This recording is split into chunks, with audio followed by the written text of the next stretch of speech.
As the calendar turns to December, the games with added importance. With 5 to go, and we're underway on Thursday Night Football. Calvin from the yard deep. To the outside, flag on the play. Calvin's going to take it all the way, but there's a flag back at the 21. 102 yards, but before the dance, we'll check the flag.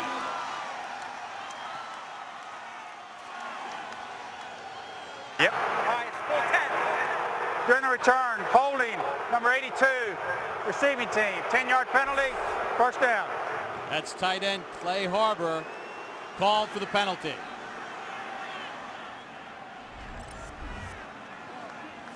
You're going to watch him right, number 82, right there on the 20-yard line, right here. See that? He's got him locked in tight, and the official are right on. You can see it perfectly, and so does the referee, and the flag comes right out. Eugene Wilson and Molden's jersey was being held as Wilson came up in pursuit, and Antoine Molden was held. To take the touchdown off the board, Michael Vick. At quarterback, you saw his numbers. He's been spectacular. Vick with time, middle of the field. Deshaun Jackson out to the 42-yard line. Gain of 30. Well, what you've seen from the Philadelphia Eagles is what they wanted to do is exploit this Houston Texans secondary that is so vulnerable. That's Glover Quinton on the outside just playing zone, and you allowed Deshaun Jackson to just float into the middle. Michael Vick did take a hit on the first snap from Antonio Smith, but it was late, and Deshaun Jackson missed for over 30 yards with a 30-yard reception. Vick with 13 touchdowns, just one pick that came last week.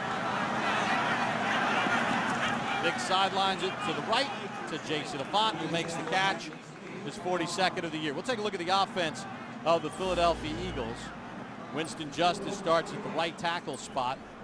One of the key components, Jason Peters, the left tackle, has played better over the second part of the season. LaShawn McCoy with 6 rushing touchdowns on the season, and the explosiveness of Jeremy Maclin and Deshaun Jackson at the wide receiver spots. They're going to have 12 guys in the field, and they're going to get called for it. In the huddle, 12 men. Rich? Walt Anderson is our referee this evening. There is no foul for 12 in a huddle. There are 11 players. Still second down.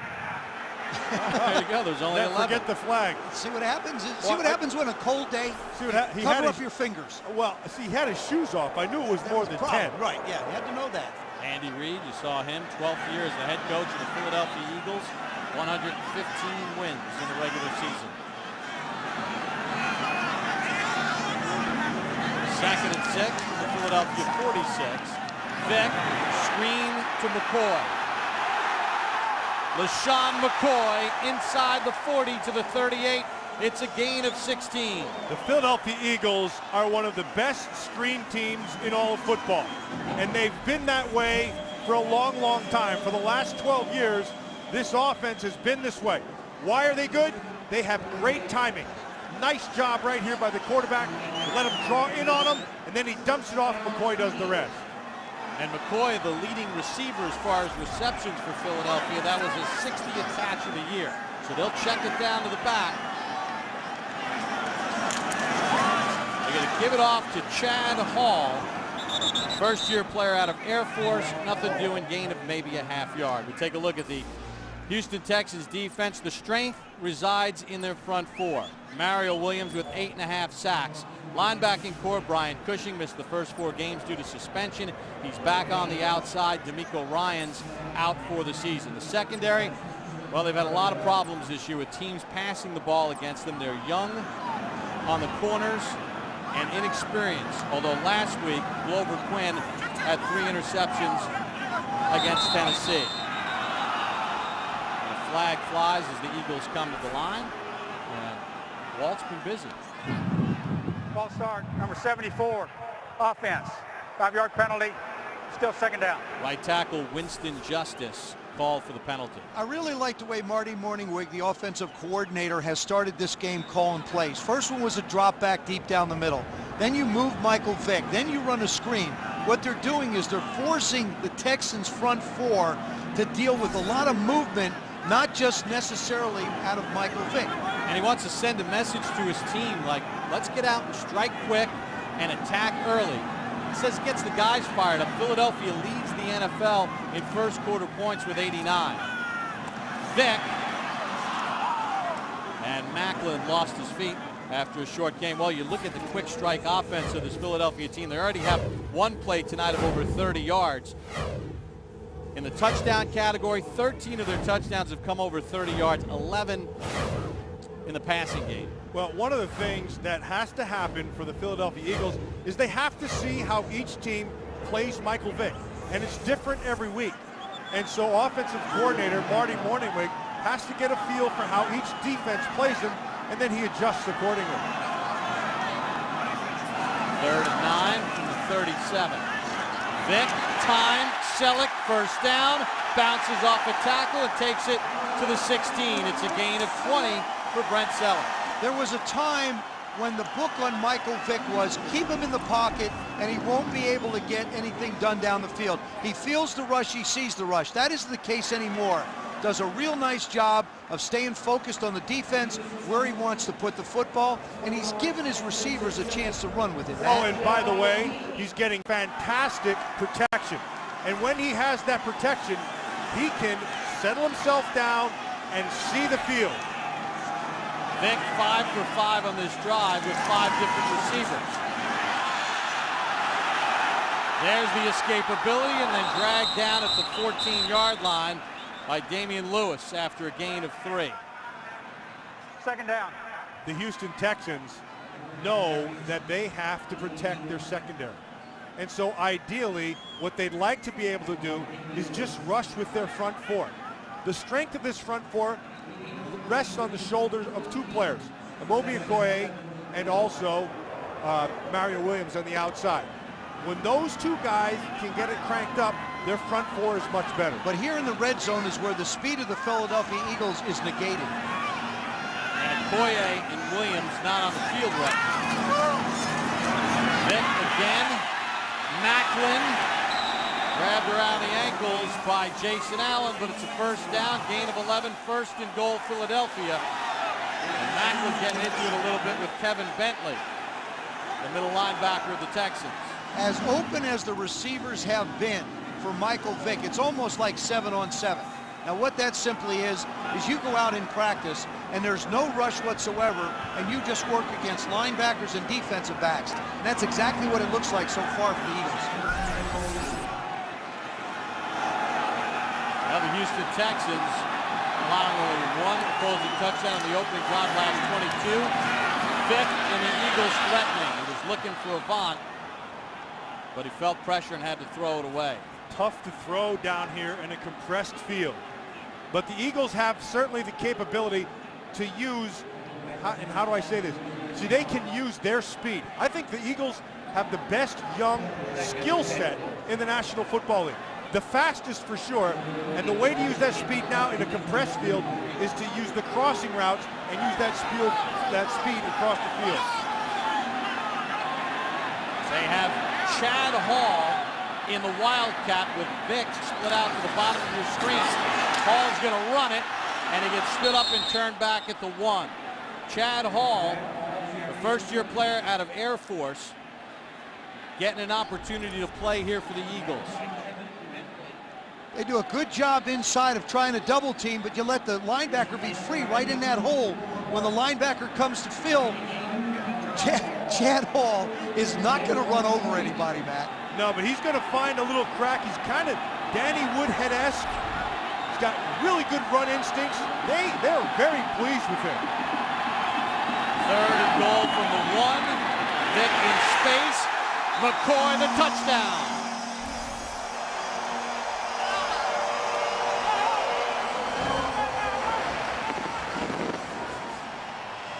And Michael Vick and the Eagles made it look easy. That was a clinic.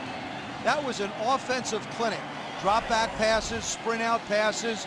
runs, everything you needed to do. They set the post inside. LaShawn McCoy just sneaks out of the backfield. Pollard couldn't stay with him. Nice pick by Absolutely. Jason Avant. Little pick play right at the goal line. Of course, they're not allowed, so they didn't do that. No, it was just he got in the way kind of thing. 14 touchdown pass for Vick.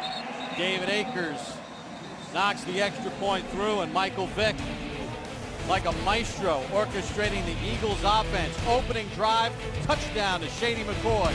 Eagles in front, 7-0. Statue of William Penn atop the tower of City Hall in Philadelphia, Pennsylvania. The Eagles take the opening drive. 88 yards in 11 plays, 7:04 on the clock. Vick to McCoy with a 1-yard touchdown pass. Well, David Akers kicked that extra point, playing in his 184th game for the Eagles, a franchise record. He had shared the mark with Brian Dawkins, the longtime safety. Short kick by Akers. Slayton from the 15. Steve Slayton hit by Moses Boku at the 30 and then driven back at the 31-yard line after a 16-yard return. Well, Michael Vick put a touchdown on the board. Now the Houston Texans get their offense on the field, trying to match scores in Philadelphia. Tonight's aerial coverage is presented by Southwest Airlines. Lincoln Financial Field in Philadelphia, Pennsylvania. Matt Schaub, the quarterback of the Houston Texans, grew up in Westchester, Pennsylvania. Went to East High School. Has 29 tickets out with family and friends. He said, I want to get a win, a cheesesteak, and get out of here. Well, he's down 7-0 to start. Arian Foster drops the screen. As we take a look at the starting lineups for the Houston Texans, Eric Winston makes his 67th consecutive start tonight. Chris Myers, his 59th start at center. Wayne Brown, the left tackle. Arian Foster leads the NFL in rushing with 12 rushing touchdowns. Andre Johnson, 65 catches and 5 touchdowns on the season.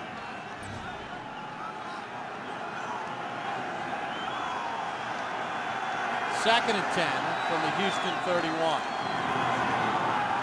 Andre Johnson with some space out across the 35 and knocked out at the 39, and a flag comes in late after a gain of 7, maybe a face mask on Dimitri Patterson. Bob, I don't think there's a maybe at all. There's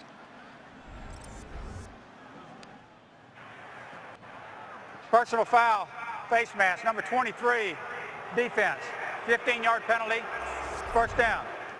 he's, Dimitri's 5'10", 200. Andre Johnson's a lot bigger, a lot taller, so he had to reach up and go after it. Well, my maybe wasn't that bad. He didn't exactly rip it. Well, remember when they changed the rules just a couple years ago, anytime they get up Touch to the it. face. It's a penalty. Yeah, They're there's gonna no more do it. 5 15-yarder. Which is great. Johnson shaken up out for this play on a 1st and 10 in Eagles territory. Jacoby Jones in motion. Schaub to throw. Vontae Leach, the fullback, inside the Eagle 30. A tackle from beyond after a gain of 21. Ernie Sims on the tackle. The Houston Texans give you a lot of different direction. They'll run Arian Foster to the right here.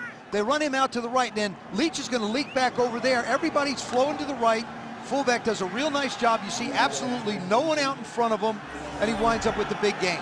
Leach's longest catch of the season.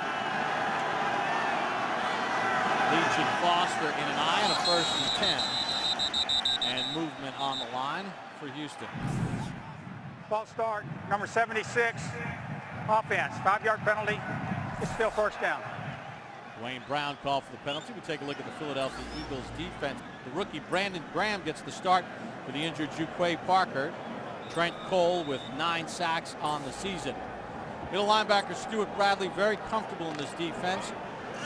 Now the key thing is Rogelio Hansen starting for Asante Samuel, who leads the NFL with 7 interceptions. Samuel with a knee injury. Schaub to Foster, cut down by Patterson. Loss of 1.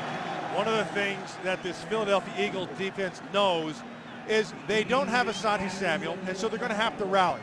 And there's a number of ways that they can attack it. And the one way that they will be comfortable with is protecting their corners in zone coverage. And if you're going to play zone, you have to be more aggressive coming up and making the tackles like you saw right there. And you see defensive coordinator Sean McDermott explaining the challenges of dealing with life without Samuel. Foster, short gain on the play. Stuart Bradley on the tackle. Andre Johnson was in for that last play. Gain of 3. You take a look at the triple threat. Matt Schaub, 15 touchdown passes. Andre Johnson, physical, strong receiver. And Arian Foster leads the league in rushing and rushing touchdowns in his second year out of Tennessee. And out of that triple threat, what head coach Gary Kubiak spoke of was balance. They need to have balance. They want to keep that Philadelphia Eagle offense off the field. Their balance comes with Arian Foster. 3rd and 14 for Shaw. Protection breaks down. Shaw to the sideline, incomplete. Joel Dreesen, the tight end, could not reel in, but great coverage downfield by Philadelphia. Trevor Law's got pressure. Bob, that's an excellent job by that secondary that's sort of put together a little bit. Not a whole lot of playing time. You got Nate Allen starting as a rookie at the safety position. Of course, Joselio Hansen on the outside, making a difference. Exactly what they want to do without Asante Samuel. They said that, you know, we're not quite as confident without the guy that has 7 interceptions back there, but they did a real nice job of recovering on that play. Neil Rackers on this natural grass surface from 48 yards. It's lined up. Will it get there? Yes, it does. So Rackers knocks it in from 48 yards out. Each team has scored on their opening possession. The Eagles a touchdown, Houston a field goal. The battle for the AFC South heats up next week. Thursday Night Football. Peyton Manning leads the Colts against Chris Johnson and the Titans. Your weekend starts here. Thursday Night Football. Colts Titans next Thursday, 8 Eastern, live on NFL Network. Pivotal game. Indianapolis hosts Dallas this week. Tennessee has a huge game against Jacksonville on Sunday. Houston playing tonight, just a game off. And let's face it, guys, normally at this point of the year, Indianapolis is 11-0, 10-1. And Houston's not a thought really in the playoff picture.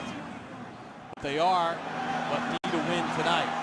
Jordan Calvin, who had a 102-yard return, wiped off the board, runs out of a tackle to 35 and takes it to the 39-yard line. 32-yard return.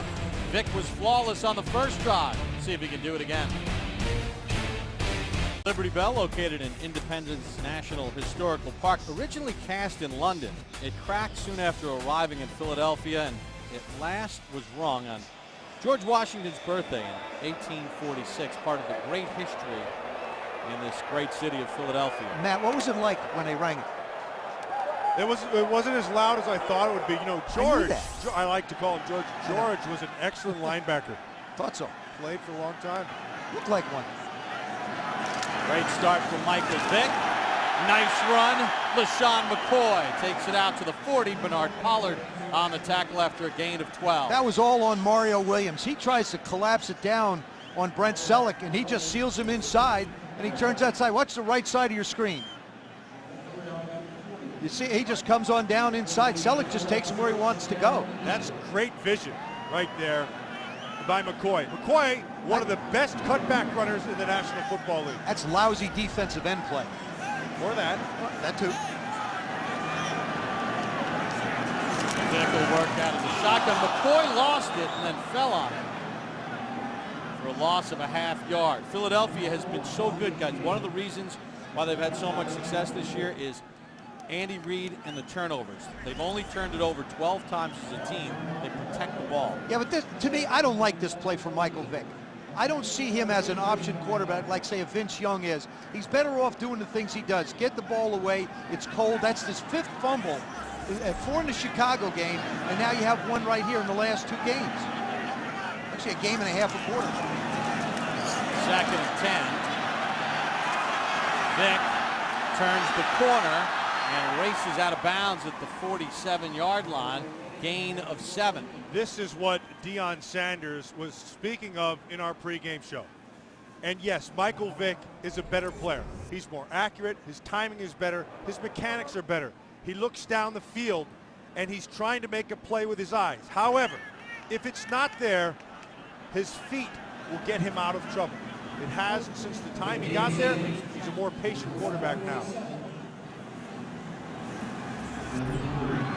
So the Eagles have a manageable 3rd and 4.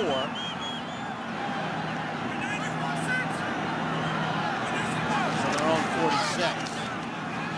Vick with time. Jackson a first down and more. Pushed out at the 32. Bryce McCain missed the tackle. Gain of 21 for Deshaun Jackson, who's in the groove. He is. He's important to this offense because his quickness and his speed are so difficult to defend. There's no room to this sideline for him to be able to make the roll, but yet he does. Well, and it's not going to happen unless he gets a nasty play out of Jason Peters, their left offensive tackle. The Philadelphia Eagles offensive line right now is dominating the front of Houston.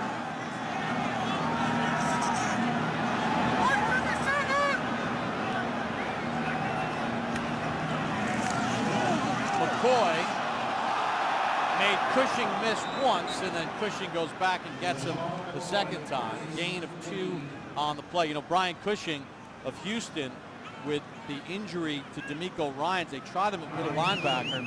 When we visited with him yesterday, they got him back on the outside. Says just much more comfortable on the outside than having to play the middle. I think playing the middle for any linebacker, and Matt, you played it, it's such a different view of what you're looking at. Plus, you've got people coming at you from so many different directions. And around, Jackson takes it to the 30-yard line. Cushing chased him. No gain on the play. Pollard at least contained. Couldn't get him down, though. Well, he made the play because had Pollard not been there and forced him deeper and wider, Deshaun Jackson, with his speed, would have made a big play. Pollard drops down, and now he's going to force him with depth and then width. And because of that, here comes the posse. Deshaun Jackson had to run about 17 yards to have a gain of 0.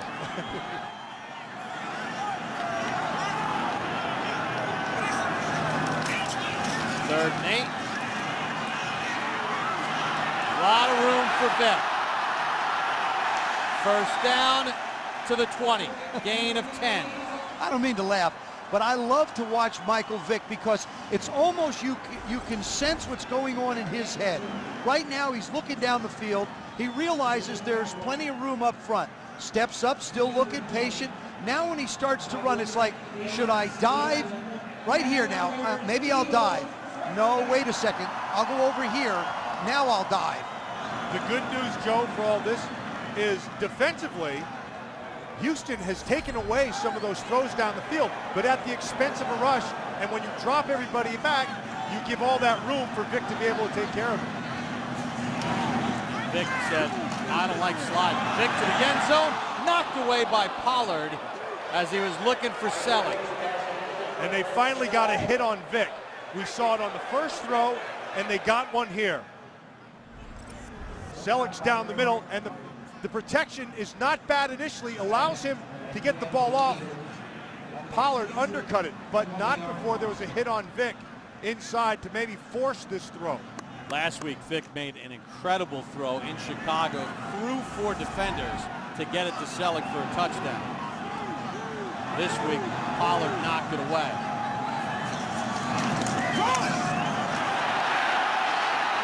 LaShawn McCoy, another first down, and just gashing Houston inside, gain of 13. In his second year, LaShawn McCoy has turned into not only the best cutback runner, but one of the best speed backs in the National Football League. Well, the Philadelphia Eagles went on an 88-yard drive to open the game with a touchdown pass to Shady McCoy. On their second possession, Michael Vick has the Eagles driving again, up 7-3.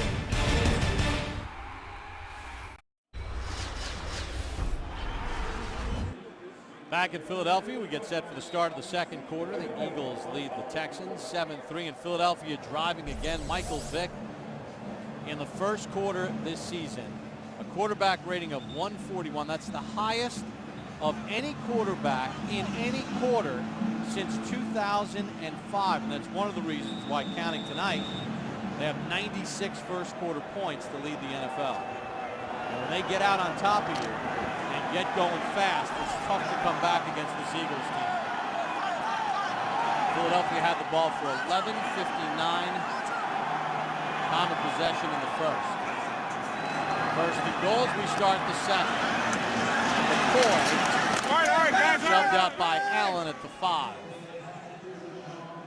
You know, one of the things that's interesting too about Michael Vick is just his total command of the way things are unfolding and all the extra work that he puts in before and after practice, and the amount of work that he gets in with his teammates, Joe. He's really become studious about his work. Nobody ever questions his ability. They only question his commitment, and now he has one.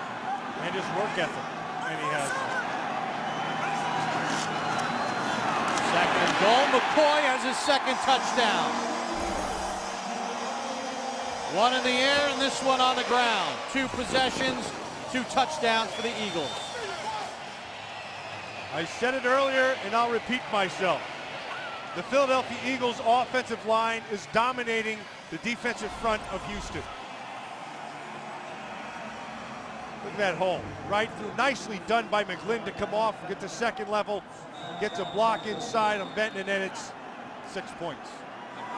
How about Max Jean Gillis from his right guard spot? He helped open up that hole, and McCoy with the slam dunk touchdown. Another 11-play drive. Akers' extra point is good. Philadelphia's had the ball twice.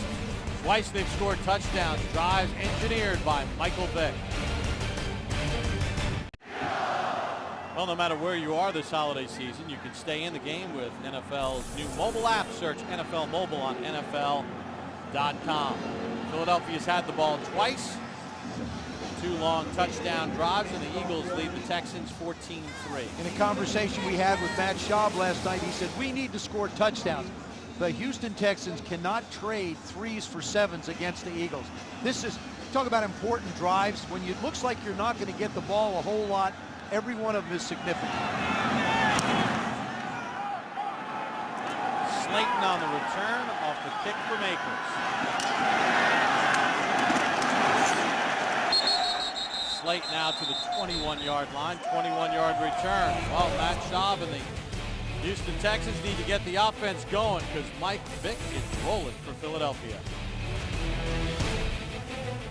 Back in Philadelphia, the Eagles lead the Texans 14-3, and you know, for Houston, they need to start matching Philadelphia with touchdowns. This is a 5-6 team that has an opportunity in a division where the leaders are only 6-5, but they've got to start winning games, and they need to move the football.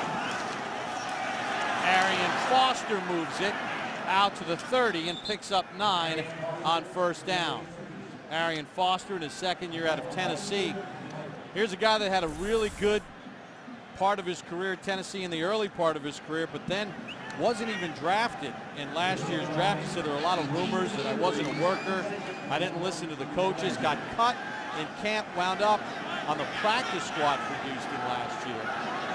Got called up and made the most of his opportunity. Leads the NFL in rushing.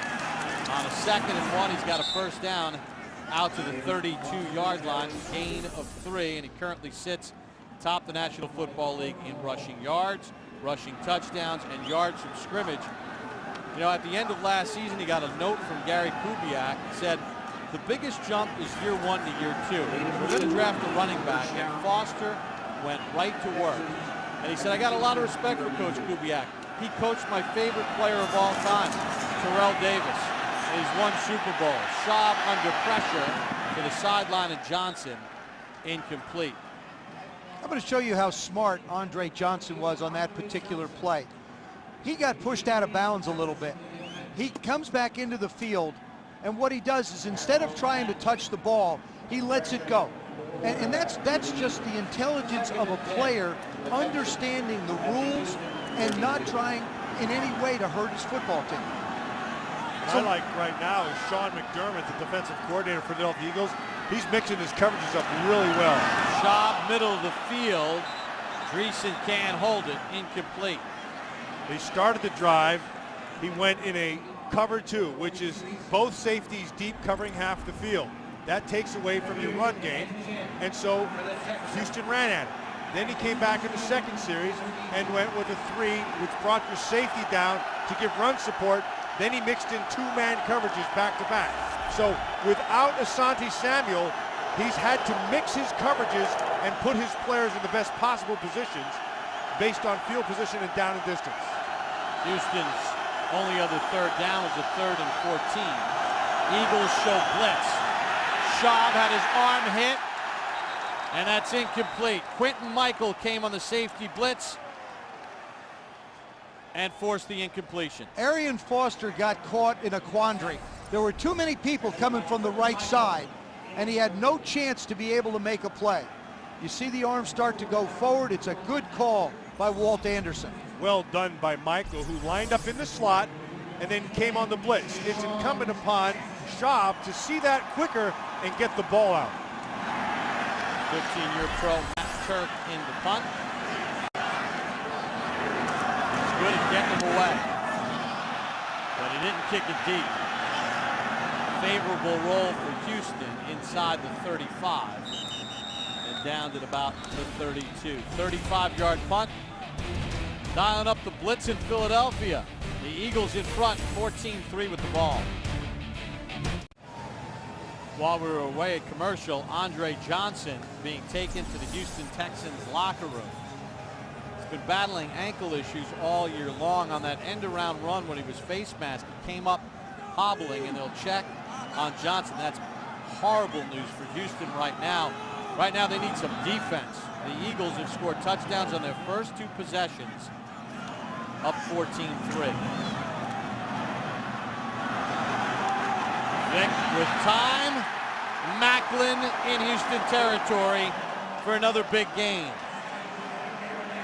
Marty Morningwig, the offensive coordinator for the Philadelphia Eagles, he believes in aggressive play, and he believes that his players feed off it. And so early in games, particularly in first drives, he loves to go down and take a shot at the defense to kind of put a stake in their heart.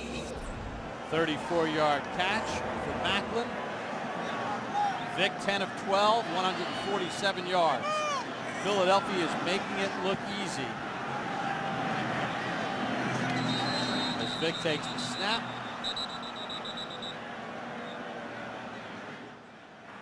The whistle. This is the first charge timeout, Philadelphia. The Eagles take the timeout. 30-second timeout. 12:16 to go here in the first half. It's Andy Reid talking it over with the officials. Joe, let's talk about Michael Vick and the difference in him as a quarterback from a technique standpoint. It's somewhat simple if you just take a look at him work in the pocket. When he was in Atlanta, the pocket is very comfortable. He has plenty of time to look down the field. He could step up, climb the pocket a little bit. Instead, he instantly flushes out and creates a problem for himself. Same type of a situation here in Philadelphia. Now he has a chance to run. He doesn't, just steps up, feels the pressure coming in his face, gets the completion out to Deshaun Jackson. He hangs in the pocket very, very well, and he's willing to take the shot. What he's doing now is he's focusing more down the field like a quarterback would versus an athlete that's at the quarterback position and wants to take off and run. Look at the numbers inside the pocket and outside the pocket. You just know he's going to be a threat anyway. Especially tonight against this Houston defense that's not putting up any resistance in a pivotal game for them. Vick, this time he's going to get hit by Bernard Pollard and loses 1 on the play. And that's the decision that Frank Bush, the defensive coordinator of the Texans, has to make a decision on. Do you bring 5 and try and contain Mike Vick, get the ball out of his hands, and don't let the deep crossing routes develop? Force him to get it out of his hands quicker. You know, a week ago when they played the Chicago Bears, Rod Marinelli, the defensive coordinator for the Bears, had great success with just rushing 4. It's hard to replicate because not a lot of people have what the Bears have, up front. Vick, wide open at the 20-yard line, is Macklin again. It's a gain of 12. This is again on the offensive line. Lots of time for Mike Vick to be able to survey the field. He can go through his progressions. He can afford to be patient. But this group right here is playing very, very well tonight. Jason Peters, the left tackle, number 71. McGlynn inside, 77. Winston Justice on the outside. All playing well, all giving time. Like you said, Joe, it's just be patient, pick and throw. Jerome Harrison takes the handoff, and he's shoved back and out of bounds at the 25 as Pollard makes another tackle on the play. It's a loss of 1. We want to welcome those of you joining us from NFL.com, live online experience. Welcome to Thursday Night Football. We've been mentioning Bernard Pollard's name quite a bit, and there's a reason why. Down inside, he's like an extra linebacker. He's a safety, but they drop him down, and he's very good, has good run instincts, very good down around the line of scrimmage. Not as good in space, and so Frank Bush, their defensive coordinator, uses them smartly and likes to bring them down, likes to blitz them, but keep them near the line of scrimmage. On the second-round pick of the Chiefs, Macklin dropped it. As the blocking was setting up, Michael Vick with a little smile. Vick has been almost perfect here tonight. 11 of 14 for 159 yards. You know, I talked with Michael Vick's former coach in Atlanta earlier today, Dan Reeves, who keeps in contact. He and Michael text back and forth each week. And he said, you know, the kid got a big heart, wants to learn, just happy to see with the way he's taken Andy Reid, and he couldn't have picked a better team to go to than Andy Reid and the Philadelphia Eagles, because remember last year they had McNabb on this team and he got to learn behind a real pro. Eagles have to call another timeout because they have a formation problem. So with 10:26 to go in the first half, Philadelphia has scored touchdowns on their first 2 possessions, threatening for more.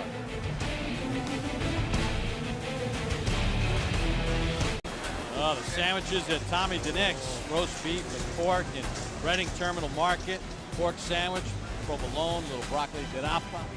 Millen had about 8 of them yesterday. Oh man, they are awesome. Matt says, Hot come on. peppers. He says, come on with me to lunch. By the time I get there, they're all gone. Eagles have scored touchdowns in their first 2 drives. Can Houston at least limit them to a field goal attempt here? Down 14-3. 3rd and 11. Vick under pressure. Vick inside the 20 to the 18-yard line as he made Mario Williams miss and Antonio Smith. But that time, Mario Williams was not going to be denied. He comes around hard on the outside and forces Michael Vick to pull it down. Deshaun Jackson wants it right off the line of scrimmage. He can't believe it. Oh, Michael. Vick was a little slow getting up, and Antonio Smith got away with a face mask. So the 12th-year pro David Akers in to try a field goal of 36 yards.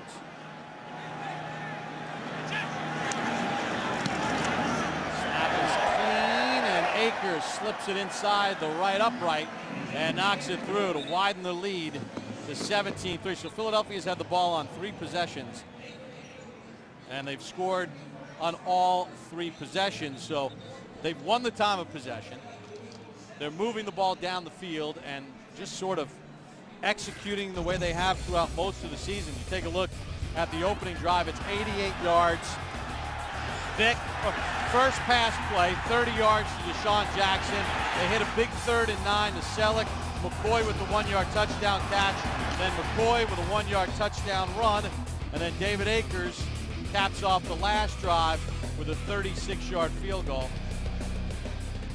So I'll tell you what, guys, it's Michael Vick picked up where he's left off, you know, as far as playing good football. He played well last week. Yeah, on that particular play, though, is you see a little bit of the inexperience and the youthfulness of Michael Vick in this offense. He has Deshaun Jackson wide open going down the sidelines. He hasn't quite seen everything yet. He's done a lot of good things, but there's some things that he's going to continue to get better at.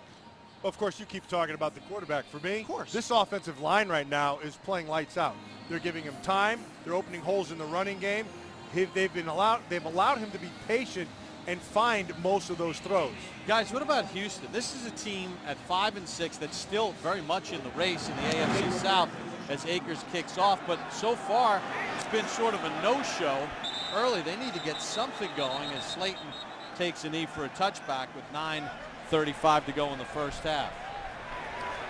Well, Sunday on NFL Game Day morning, Michael Irvin sits down with two stars of the NFC's top team, the Atlanta Falcons, Matt Ryan and Roddy White. Watch NFL Game Day morning Sunday, 9 Eastern, only on NFL Network. And a huge game coming up for Atlanta this week at Tampa, big NFC South showdown. And a huge drive right here for Houston.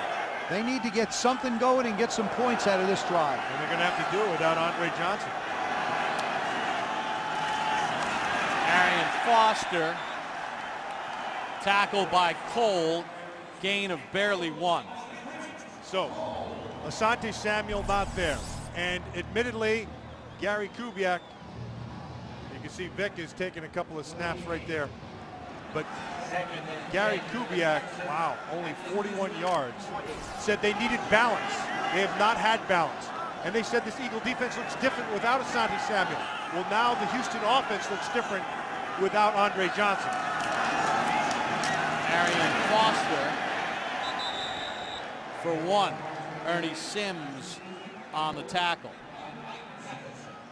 Guys, even though they're down 17-3, I mean, they've got to get their running game going, especially with Andre Johnson out, to try to create that balance. You know, Andre Johnson has been able to pick his moments, and people fear him a lot.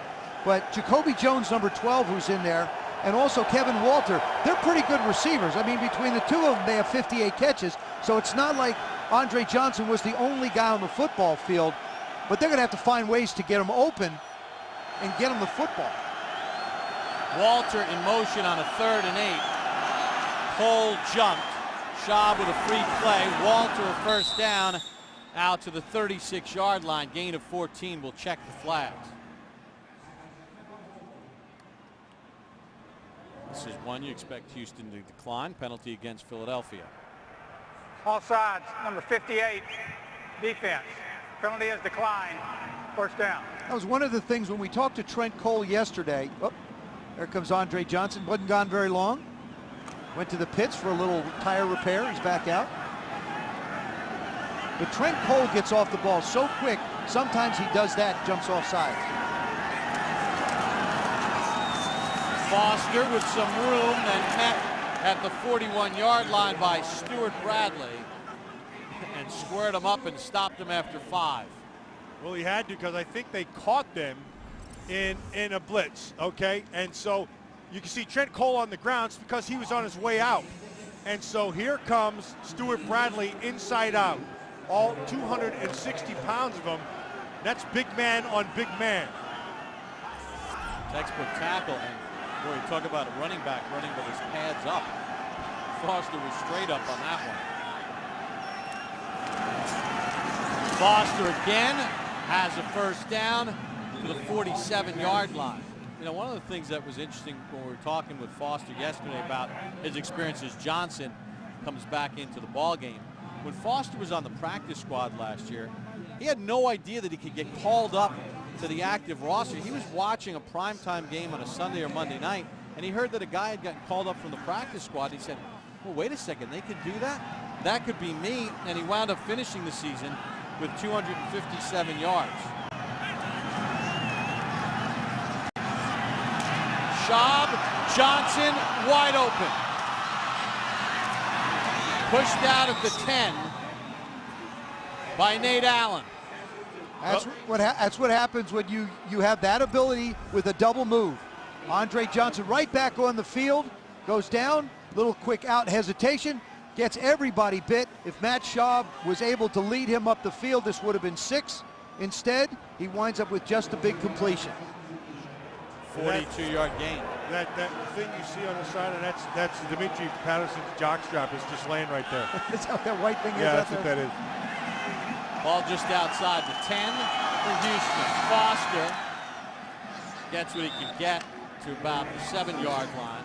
Arian Foster is one of those players that's kind of deceptive. He has better speed than you think he does, but he's very patient. That's his strength. He allows his offensive line to get into blocks. It's a mostly area zone block team. And then once he sees the crease, he will stick that foot in the ground and come downhill fast. A one-touch system, he runs it very well. Houston looking for their 12th touchdown drive of 80. Schaub to throw. Nobody open. Now he throws late to the end zone, and he's got the touchdown to Jacoby Jones. And Houston gets a stabilizing touchdown. That's what size will do for you. Jacoby Jones is 6'2". He goes up and gets the ball, but the play action allows Schaub a little bit of time. And the line, you talked about the Eagle line doing a good job, Matt. Well, here's the Texans offensive line. They're just stalemated right there. Plenty of time to look at what he wants to. Good double teams, no penetration. Get outside, throw it high, let your guy go make a play. Jacoby saying, listen, I'm here. Don't wait too long. Jones' second touchdown catch of the season. Rackers with the extra point, so Houston engineers their 12th touchdown drive of 80 yards or more, and Jacoby Jones pays it off with the touchdown. So Philadelphia's lead trimmed to 7. 5:38 to go in the first half.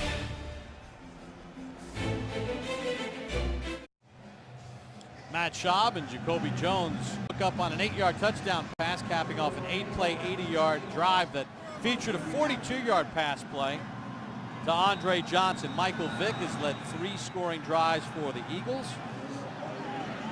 Elgin Buckley back deep along with George Calvin. Rackers on the kickoff. Calvin from the 7. Calvin pinball down at the 29. It's a 22-yard return. Well, Houston's starting to get a little more pressure on Michael Vick, Matt. Well, you saw it right from the start. This was the first series. Took a shot in the chest, and then this was at the end. This was just the last series. He took that knee in the face, and then he also got a shot on the quad, on the right side of that quad. Now that sucker, those things hurt. It's going to take 10 days for that to feel a whole lot better. Vick, 11 of 14 for 159 yards and a score. Checks it down to McCoy. Makes Glover Quinn miss and picks up 9. You know, Joe, this LaShawn McCoy, he's not even close to where he's going to be. I remember him at the University of Pittsburgh. He was a speed guy who liked to bounce everything outside. They got him here, and they made him run inside the tackles, and he's trying to develop runner's patience. He still likes to kind of dilly-dally a little bit inside, but when he's definitive, he's really good. Chad Hall topples for a first down for Philadelphia. Chad Hall out of the Air Force. Signed as a free agent this year. He was repairing F-16s, a second lieutenant at Hill Air Force Base in Salt Lake. We had a chance to visit with him yesterday. Had to fulfill his 2-year military commitment and was so anxious after being deactivated for a couple games. And he wears his shoes during game day a half size smaller because he said you have to do something different. I don't think putting your feet through pain is something different, but that's what you want to do. Because it keeps him tight. Again, McCoy in space. And he's pushed out of bounds at the 48-yard line by Jason Allen. Tomorrow on NFL Total Access, Chicago Bears quarterback Jay Cutler talks about their 4 wins in a row and how the Bears are getting ready to take on the Lions. Don't miss NFL Total Access tomorrow at 7 Eastern, only on NFL Network. Fantastic show, getting caught up on everything every day in the National Football League. You don't want to miss Jay Cutler tomorrow.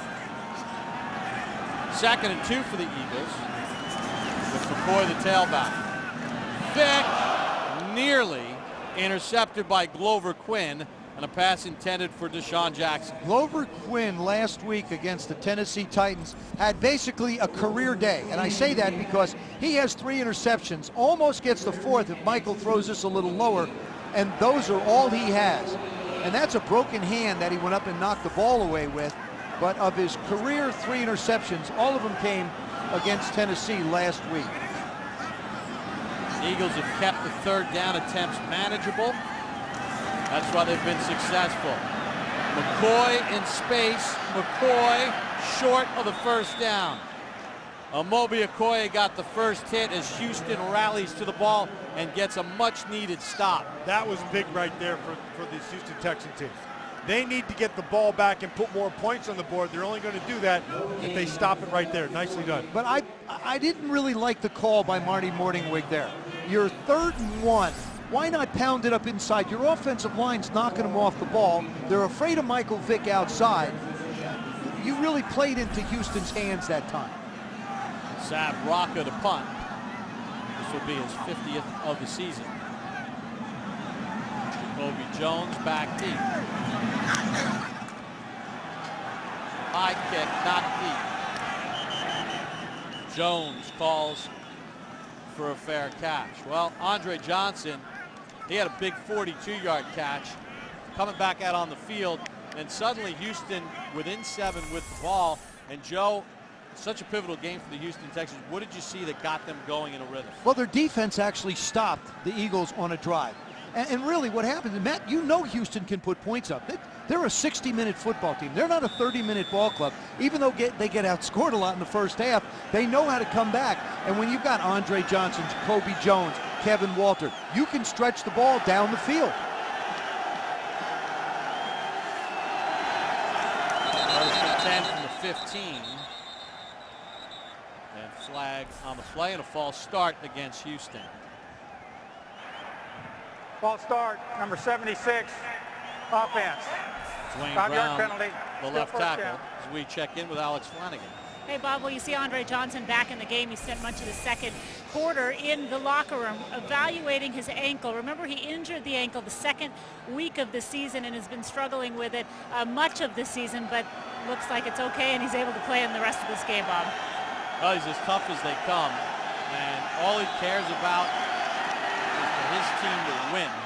As Schaub takes a hit, and a flag comes in on the pass intended to Walter. You get the feeling that's going to be roughing the passer. Personal foul, roughing the passer, number 58, defense. Contact low to the quarterback. 15-yard penalty, first down. Trent Cole, you cannot launch yourself at the knees of the quarterback. That was the rule instituted when Tom Brady was hurt in the 2008 season as they went at Schaub's knee. If you're blocked into the quarterback's legs, that's one thing. That's what it looked like to me. He didn't try to launch himself. He just kind of fell into it at the end. Not saying he's a bad guy, but it's a good call by the official to remind everybody it can't happen. You're full of baloney. I'm a quarterback. Foster, nowhere to go. Dimitri Patterson on the tackle. Loss of 2. That's the way Sean McDermott's scheme is drawn up, and that's the way you're supposed to do it. You get Arian Foster and you run him sideways, and you get him running not forward but running sideways, and then you force it all the way out, and the corner has to be able to tackle in that coverage. Patterson did it very well. And that's a little unusual when you talk about Eagle corners. They haven't necessarily been known as great run support corners. And they ask him to, but not often. That cover 2 scheme, they have to do it. 2nd and 12. Johnson with some space, hit by Bradley at the 26-yard line, gain of 3, and that should take us down to the 2-minute warning here in Philadelphia. Eagles jumped out to a 17-3 lead. A Jacoby Jones touchdown pulled Houston to within 7. They have the football in a pivotal game on the first Thursday of December. Rich Eisen here down on the field getting ready for the Sprint halftime show. 2 8-3 teams in the AFC North and 2 9-2 teams in the AFC East will do battle this weekend. We'll preview those matchups. And despite Michael Vick's first half dominance, Bob, it looks like the Texans can tie this game if they can get this together right now. Well, Rich, looking forward to the halftime. Yep, 2 minutes to go. Houston has all 3 timeouts, facing a 3rd and long, down by 7. No backs in the backfield. Schaub first down. Dreesen to the 38-yard line, gain of 12. Houston does have all 3 timeouts. No need to rush. Bob, you asked me before, what did Houston do? Well, their defense stopped them, but their offense made some crucial third downs on that last drive. Kevin Walter made one. Joel Dreesen filling in for Owen Daniels, who they expect to have back after this 10-day break, but still doing a nice job at the tight end position. Screen intercepted. Trevor Laws. And then he fumbled it. And the Eagles recover at the 16. Matt Schaub is going to be sick with himself when he watches what he did. He wanted to put a little touch on the ball and pulled the string too much, Joe, and Trevor Laws was right in that lane and picked it off. Trevor Laws starts to rush. He comes up the outside. Here he is right there. There he is right there. Now he's off balance, so what he does is he just falls back in, literally falls back into the play, and then Arian Foster does a nice job of forcing the ball out, comes around, knocks it out. Trevor Glenley recovered it for Philadelphia to save the possession. That's a huge play by Laws, who is an outstanding, I mean outstanding high school wrestler. He was a stud bolt on the match. Plus he was an outstanding collegiate player from Notre Dame. Yeah, that play. Yeah, What a right. huge Gotcha. turn, because remember, Houston gets the ball to start the third, and now Philadelphia has a chance to add points with 1:24 to go in the half. There. Looking for Macklin. Jason Allen on the coverage. Matt, you made a terrific point earlier in this game. In the red zone, without the big body, you have speed. Why would you run speed up the field? Now, I think that was a result of the play the last time they were here when Deshaun Jackson went up and it was missed. But run them across the field. Make the Texans chase your speed instead of sitting and waiting for it to come to you. Texans are jumping in man coverage, which is surprising me. Vick works out of a sack and takes it to the 11-yard line. Kevin Bentley missed the sack, gain of 7. Kevin Bentley's a linebacker. They went man-to-man coverage outside again. Bentley had him dead to rights, and Vick, his name is Vic Houdini. He got out of that one, I don't know how. Bentley didn't think he was as strong as he is. There are certain quarterbacks in this league where if you have them like that, the referee will blow the play dead. But in a case of someone like Michael Vick that has the ability to escape, you give him an opportunity to be able to do something and make a play. Michael Vick is limping a little bit out there. Got a little hitch in his get-along. Yeah, you think he's limping. Vick turned a 7-yard. He can limp faster than most guys run. Right. And he turned a 7-yard loss there, guys, to a 7-yard gain. 14-yard differential. That's Notre Dame right there. You could hear that. Trevor Laws and I. Same math teacher at Notre Dame. Exactly. 3rd and 3 at the Houston 11. Vick, Macklin gets the first down, working on Jason Allen. Gain of 4. There's another one of those young receivers just getting better. Macklin hasn't touched where he's going to be. Bigger bodied man, has excellent speed. He's learning this offense and learning how to play receiver at this level, and he's doing very well. Now the Eagles have dropped in the last 2 games 5 touchdown passes, and now they need to convert. 1st and goal. Vick. End zone knocked away from Avant by Glover Quinn. What a great play by Quinn. Outstanding. Well, you'll love to see that good defense right there. Again, match it up man-to-man. And you're going to have Macklin all by yourself. And so you take something away. So he took the inside away. He got beat on the nod. But look how he came back. You know what? He didn't even touch the ball. Hit Macklin in the face. That's number 6 dropped. Vick got planted by Antonio Smith. And a couple weeks ago, Avant dropped one where there wasn't anybody around him within 6 or 7 yards. Yeah, that was in the Giants game 2 weeks ago. Remember all the great cover play? I forget it. It wasn't. 2nd and goal. McCoy looking for his 3rd touchdown of the night. Stopped at the 3 with 27 seconds to go in the half. And Philadelphia will use their final timeout. This all set up by the Trevor Laws interception of Matt Schaub, with Houston in possession of the football, down by 7. I can tell you exactly what's going through Matt Schaub's mind right now. Come on, guys. Hold them to 3. I'll get it back for us. Just hold them to 3. How could I have possibly done that is the other thing that's going there. Houston's defense, since the first 2 drives, has done a real nice job of changing up. Frank Bush has decided, okay, we're not going to let Michael Vick sit back in the pocket. We're going to go after him and force him to get the ball out of his hands. And he seems to be working. And he's used the short field to his advantage. He's been able to go more man-to-man coverage and bring an extra defender. Michael Vick has taken some shots here tonight. With 27 seconds to go in the half. 3rd and goal at the 4. It's all by himself down here. They bring pressure. Vick can't find Selleck as Vick took another hit. Now this becomes a debate. Is that the 7th touchdown pass that's dropped? He gets the ball out quick. Selleck has a chance to make a play. Yeah, that's another drop by the Philadelphia Eagles that could have been another touchdown. 7 in 2.5 games. Akers tried a 22-yard field goal and pushed the lead to 10. Lockett a hold, and Akers strokes it through. So Trevor Laws gets the interception for Philadelphia, thrown by Schaub. The Houston defense does well enough to hold Philadelphia to 3, and it's now 20-10 Eagles.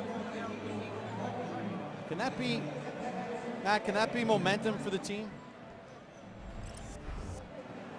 Are you talking about the for Houston? Yeah, we're taking a look at Schaub throwing the interception to Trevor Laws. And that was good awareness by Trevor Laws, like you had mentioned, Joe. He kind of got spun around a little bit, and then he was able to come up with a play. But Matt Schaub is going to be sick because he pulled the string just a little bit too much on that one. Yeah, but when Bob asked you that question, and I find it interesting, I think that can be momentum for Houston. Yes, because you mentioned it, Bob. They will get the ball back at the beginning of the half. Now, if Houston was kicking off to the Eagles at the beginning of the second half, you'd say, okay, it was 3 points, but the Eagles are right back in their throat. Now it's a little bit different story. Your offense gets a chance, in particular Matt Schaub, to be able to rectify the situation, and Brent Selleck should have had another touchdown for the Eagles. Keeps a 10-point swing, and any kind of lift you can get. The defense rises up and doesn't give up at least the touchdown. Akers with the kickoff. Slayton from the 7.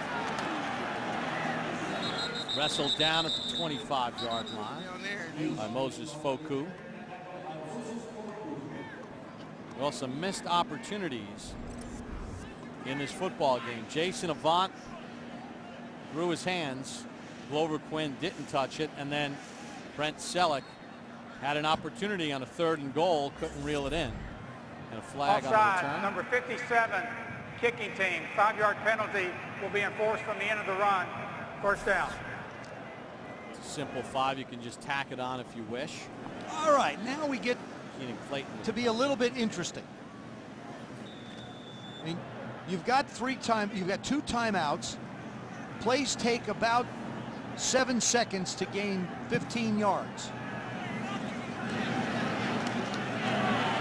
Schaub, Dreesen runs out of a tackle, does even better.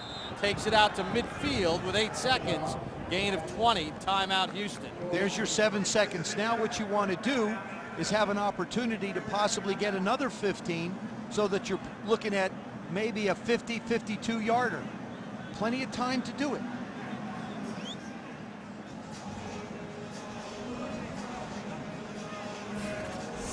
Well, next week, Peyton Manning and the Indianapolis Colts travel to Tennessee to take on Chris Johnson and the Titans.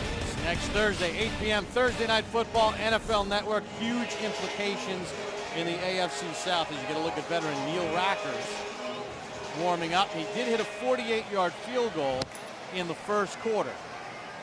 Joe, because they have the one timeout, they can still use the middle of the field. Sure, and as a matter of fact, you don't have to run with it. You can give yourself up and call the timeout as a receiver.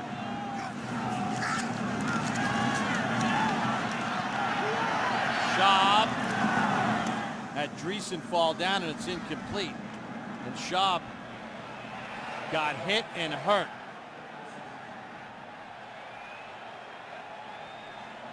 And the medical staff of the Texans quickly out to attend to Matt Schaub. I think Darryl Tapp hit him.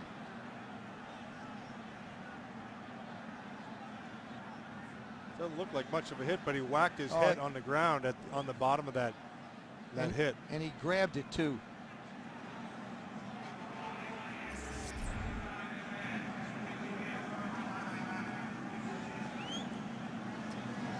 There's Dan Orlovsky. Dan Orlovsky's looking for his helmet. And now look at Jacoby Jones offered his, and so did Garrett Graham. Looks like Garrett Graham's noggin's bigger than Orlovsky's. And by rule, he has to come out. He's got to come out, but by rule, Houston is also charged a timeout.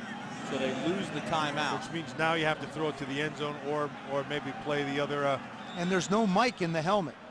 But I would imagine that you were told from the sidelines, look, take the snap and either give it to Arian or kneel down. Nah, he's going to throw this right to Arian. Arian Foster. Can he beat about 8 Eagles to the end zone? Beats about 6 of them and then gets tackled at the 20, 29-yard gain. Helps your rushing average. So the Houston Texans with a costly turnover late in the first half. Eagles and Texans, Eagles in front, 20-10. Stick around for the halftime show with Rich Eisen, Marshall Faulk, Deion Sanders, and Steve Mariucci. Back in Philadelphia, Michael Vick on the bike as the Eagles lead Houston 20-10. We get set for the start of the third quarter. Matt Schaub got hurt on the second to last play of the first half, back out on the field. Joe, let's talk a little bit about the good Michael Vick that we saw early in the ball game. Well, all you can do is talk about the good Michael Vick because that's all he was, really. He does a real nice job early in the game, first play of the game, sets, throws, puts the ball down the middle of the football field, and he's spreading it around to different receivers. You know, people talk about Michael's height and say, well, he's too small to be able to throw the ball in the middle of the football field.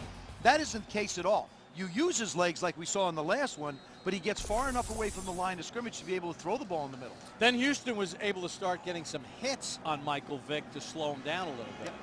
Well, Michael Vick is everything we thought he'd be and more. And because he's been able to be protected and because he can take his time to look down the field, this first half, I thought was as good as it can be. All right, let's check in with Alex Flanagan down on the field. Alex? Hey, Bob, the Houston Texans will have the ball at the start of the second half. Matt Schaub will be back in this game after he hit his head pretty hard on the turf. Doctors checked him out during the half, gave him some tests for concussions, and they've determined that he is okay. Gary Kubiak saying the key for them will be being able to hold on to the ball a little bit more on offense in this second half. Schaub with a costly interception in the final minutes of the first half with Houston down by 7. Threw it right into the waiting arms of Trevor Laws. David Akers will get this third quarter started with the kickoff. Steve Slayton back deep for Houston. Houston 5-6, one game off the pace in the AFC South. Philadelphia comes into this weekend with the same record as New York in the NFC East, 7-4. They've beaten New York once. Slayton to the goal line, out to the 22-yard line. Jamar Chaney on the tackle. We'll take a look at the quarterback comparison in the first half. Schaub, 6 of 13, 117 yards, the costly interception. Vick came out and was sharp right out of the chute as he engineers 2 11-play drives, including an 88-yarder to start the game and a touchdown. And remember, he had 2 touchdown passes dropped at the end of the half as well.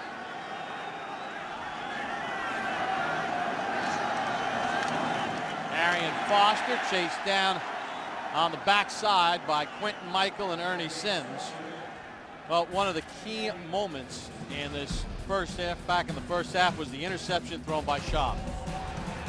Trevor Laws got the pick, and then he gets sacked. You see his head bang off the grass surface here at Lincoln Financial Field. But after all the tests, he's in the ball game to start the third. Boston lost 2. Schaub with time. Foster in space. Flag on the play as he moves across the first down marker to the 32. Little run action right there, and Foster jumps through the hole, does a really good job of getting through all the stuff inside to be open. Number 23, defense. Penalty is declined. First down. Dimitri Patterson called for the penalty. Houston will take the yards to gain and the first down. Now, if you're going to run the football, which is what they want to be able to do, the complement to that is their run action or play action game. And one feeds the other. And Foster's good at both.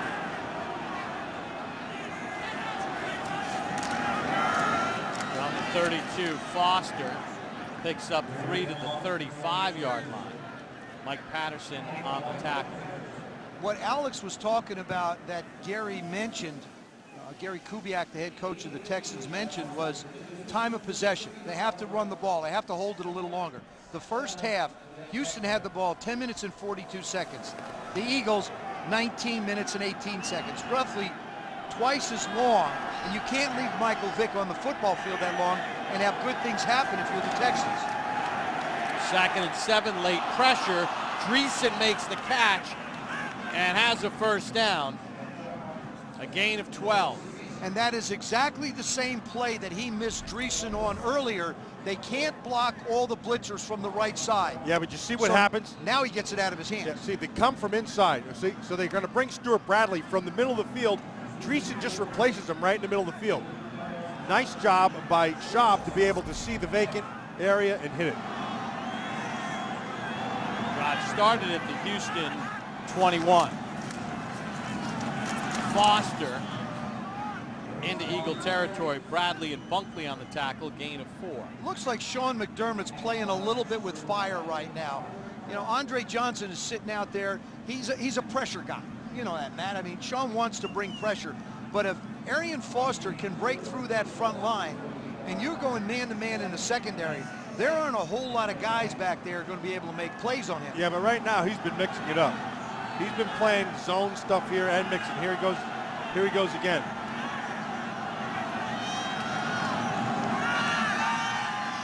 Schaub with time over the middle to the 30. That's Johnson, and a first down. His second catch of the ball game, gain of 19. The whole thing happens because of the time and able to throw. And again, you're going to see the route. All he's going to do is just run across and sit down in the hole in the zone. There's nothing underneath, just sits there. And because there's protection, he can find him.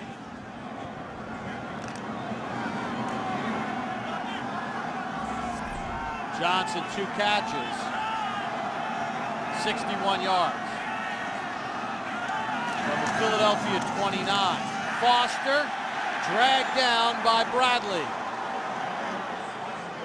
Now there's a guy. Yeah, there's a guy who has gotten better and better as the season's gone on. Remember, a year ago he lost the whole season because of a knee injury. And right here is number 55, right in the middle. And he still, just talking to him yesterday, still thinks he's not quite there yet, and you can see it on tape. He still hesitates a little bit. Next year he'll be much better, but he has come a long way from the beginning of the season. 2nd and 14.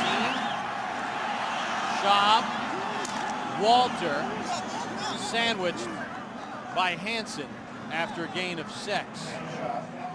Kevin Walter for the Houston Texans is a touchdown guy. He's got 4 of them. And he also is the guy that they use really to convert third downs or get you into manageable third down situations. Wouldn't be surprised if they work back to him in this situation. Houston hit on a 3rd and 8 in the first half. They have another here. Schaub at the feet of Ward, incomplete, but a flag at the 25-yard line. It's going to be offsides by the defense. So they're going to have 3rd and short. Offside, number 93, defense. 5-yard penalty, still third down. Trevor Law is called for the penalty. Well, Houston, which had the ball down 7, turns it over late in the first half. They hold Philadelphia to 3. Pretty good drive going here with a 3rd and 3 at the Eagles' 22-yard line, trying to keep some momentum going in their favor. This is where Arian Foster is so valuable to them as the 3rd down back. He's a 3-down guy. Man. Schaub again to the tight end. This time it's James Casey, and he has a 1st down gain of 8. You know, they blew a coverage, Joe. They've been blowing coverages. You're right, Matt. But this is what we talk about, Michael Vick's ability to move around and make plays. Matt Schaub doesn't get enough credit. He's been forced out of the pocket. The Eagles have been bringing pressure. This time he slides to the right, off balance, makes a terrific throw up the field, and converts the 1st down. There's a lot of ways to manage the pocket. He's just showing you the other way. Foster fights for whatever he can get, a yard or so. You know, the Philadelphia Eagles defense has allowed touchdowns on 24 of 31 red zone drives.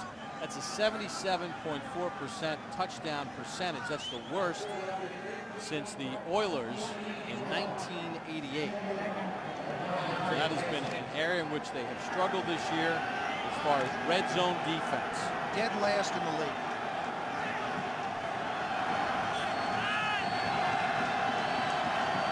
Second and 9 from the 13.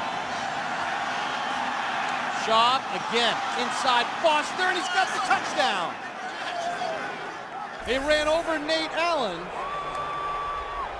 and Houston scores on the opening drive of the 3rd quarter. That was big. That's big right there. You talked about the momentum swing at the end when they stopped them on the 3-pointer. They just took it and turned it into something right here. Once again, you saw Matt Schaub's ability to buy time in the pocket, find the receiver, get the ball out of his hands, and let him go make a play. Good protection as well. 79-yard drive. Rackers for the extra point.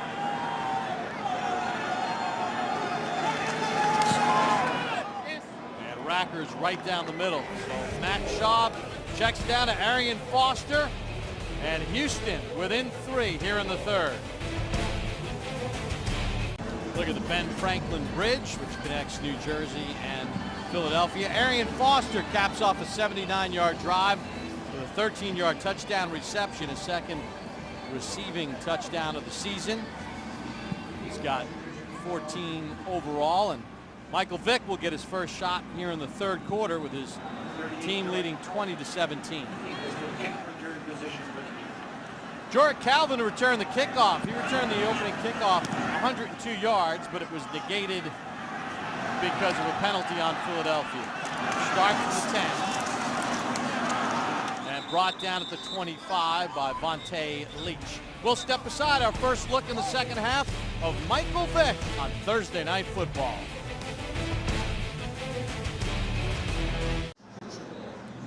Tonight's aerial coverage is presented by Southwest Airlines. A look at Broad Street in Philadelphia and City Hall. Not far from there is Lincoln Financial Field. Thursday Night Football, and Adrian Foster with the 13-yard touchdown catch pulls Houston to within 3 with 8:44 to go in the 3rd. First offensive possession for the Eagles in the 2nd half. Vick with some room. Vick with a 1st down and gives his version of a slide. Gain of 12. Why is he going down? Well, he took some big hits in the 1st half. Well, they started early, and anytime you have a chance to put a helmet on a running quarterback, you have to do it. You have to beat him down and slow him down. Moby Okoye got him on the hip. Yeah, and the one that hit him in the quad, that one kind of slowed him a tad too. First 6 games, hit or sacked 46 times. Last 3, hit or sacked 35. Vick on a 1st and 10. Tight end screen to Selleck. Trying to run out of a Bentley tackle, and he carries him to the 46. Let's check in with Alex Flanagan.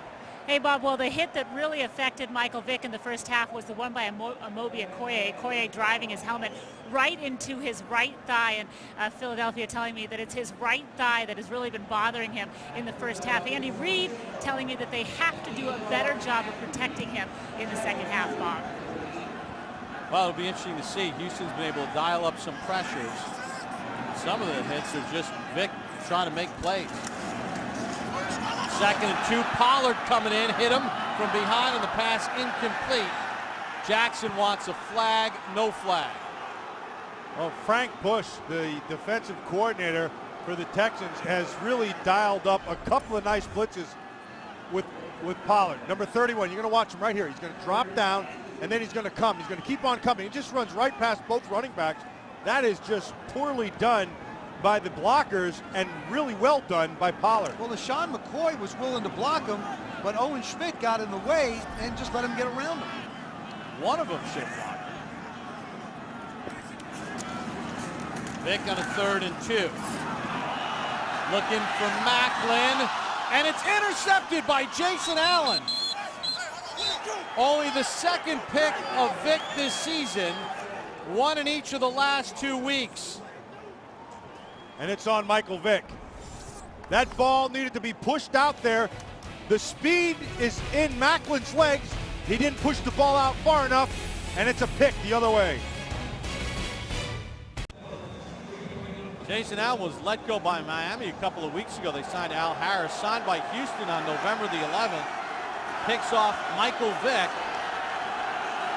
And Houston has the ball back down 3 from their own 14. Schaub, great play fake.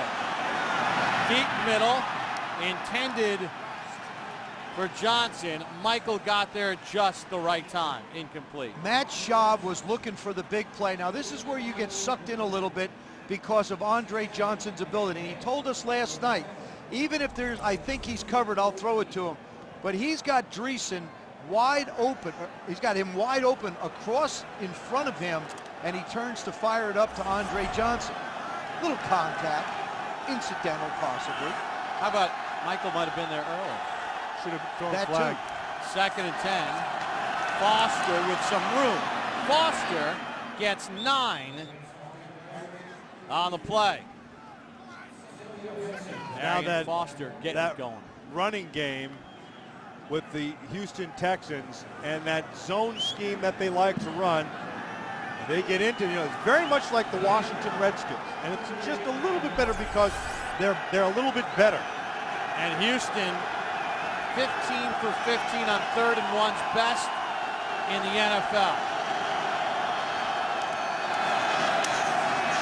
Foster converts it 9 for 9. It's all been Foster and Schaub this year. It's been now 9 runs by Foster, 4 runs by Schaub, and then the others were passes from Schaub to Foster, and once again that combination has worked for Houston.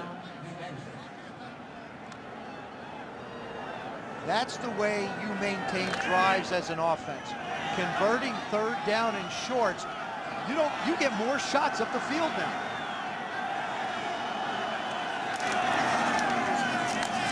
They feed Foster again. Dragged down at the 29-yard line by Trent Cole. Well, Arian Foster leads the league in yards from scrimmage. That's rushing and receiving. Got a touchdown catch here tonight. And really has been a guy that went about his work. He dropped weight. And we talked about, being a free agent coming into this league with a chip on his shoulder.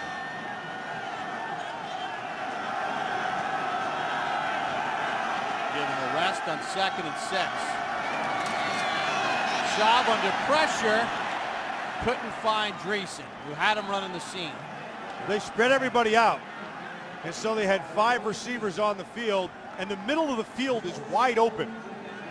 And so Dreesen just goes, and he missed him. Sean McDermott is playing with fire. He's bringing guys. He's bringing them up the middle, and they're coming free runners, but there's guys running wide open. If Schaub has the opportunity to make an accurate throw, you would possibly have gotten a completion, but he also wanted a call for a shot to the head. That was Ernie Sims, and he did a good job of pulling off of it, in my opinion. Third and 6. Schaub, middle of the field, and he has the first down to David Anderson, fifth-year pro out of Colorado, only his 8th catch of the season, gain of 17. That time he didn't bring a lot of pressure. Schaub had an opportunity to be able to put the ball, lead Anderson into a little bit of trouble, but he hangs on. Schaub's starting to find his rhythm because his offensive line is finding their rhythm, both in the running game and in protection.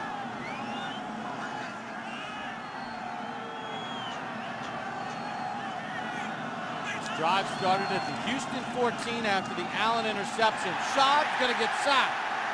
Mike Patterson gets his 2nd of the season and a loss of 7. So much for protection, huh? Well, if you're bringing more people than you can block, that's what happens. And this time it's only 4. Well, that's just a great individual effort by Mike Patterson, excuse me. Mike Patterson just beats off the block of Mike Bristol and gets there. I mean, it's just one-on-one. They rushed 4 that time. And that's what the Eagles have not had, is inside pressure.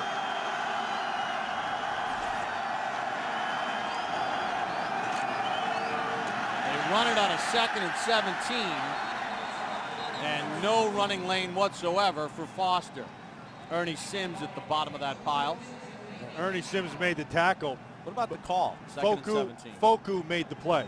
Foku forced everything back inside. What about a run on 2nd and 17? They've run it on 2nd and long quite a bit. I mean, Michael Vick has the ability to make that distance and pick up with his legs. Matt Schaub's not going to do it, so they give it to Arian Foster. But Gary Kubiak and Rick Dennison, the offensive coordinator, are not afraid to be able to hand the ball to Arian on 2nd and long, obviously. 3rd and 17.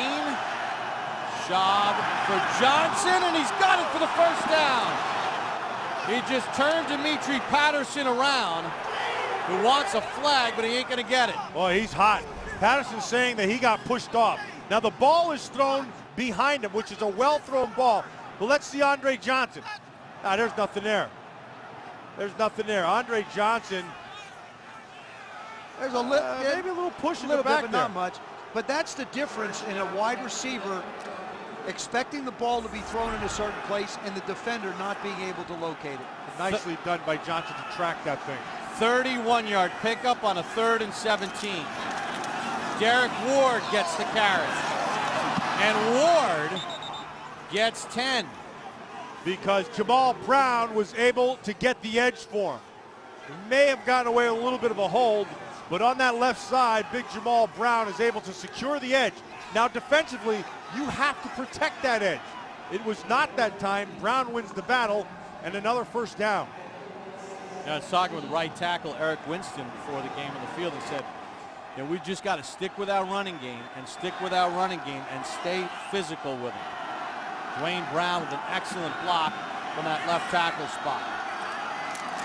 Ward remains in after a gain of 13. Ward knocked down by Mike Patterson at the 14 after a gain of 3. Derek Ward, who started this season in Tampa with the Bucks, let go. Signed on by Houston.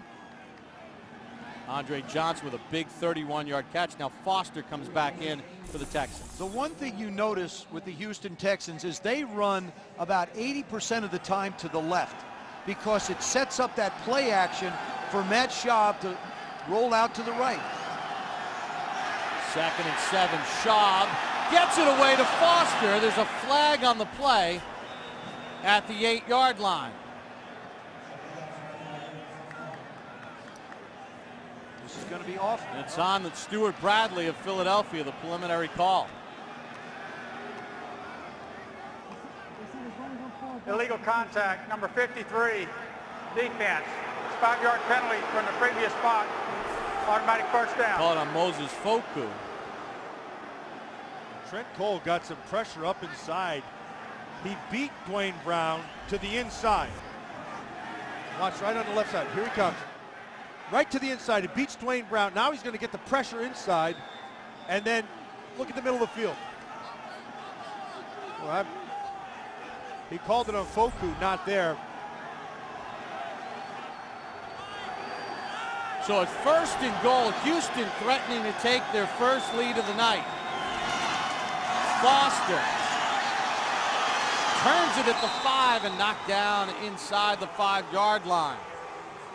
Good time-consuming drive here by Houston after the interception of Michael Vick. A drive that started at the 14. Well, the Eagles in the red zone just do not have an answer, not only for the Houston Texans tonight, but for anybody. They're ranked last in the league in red zone defense, and that's simply because people are able to gain a lot of yards on it. If you want to be a good offense in the red zone, you have to be able to run the football. 2nd and goal from the 3. Foster, touchdown Houston, and they have the lead for the first time tonight with 50 seconds to go in the 3rd quarter. And they just pounded it back inside. Start your running to the left, and then this is the patience of Arian Foster. He sees it, he lets it develop, and then comes right back down inside when you can get some blocks on the backside of that zone scheme. He takes advantage of it. Well, in the first half, Houston early could not stop Philadelphia's offense. It's been flipped in the second half.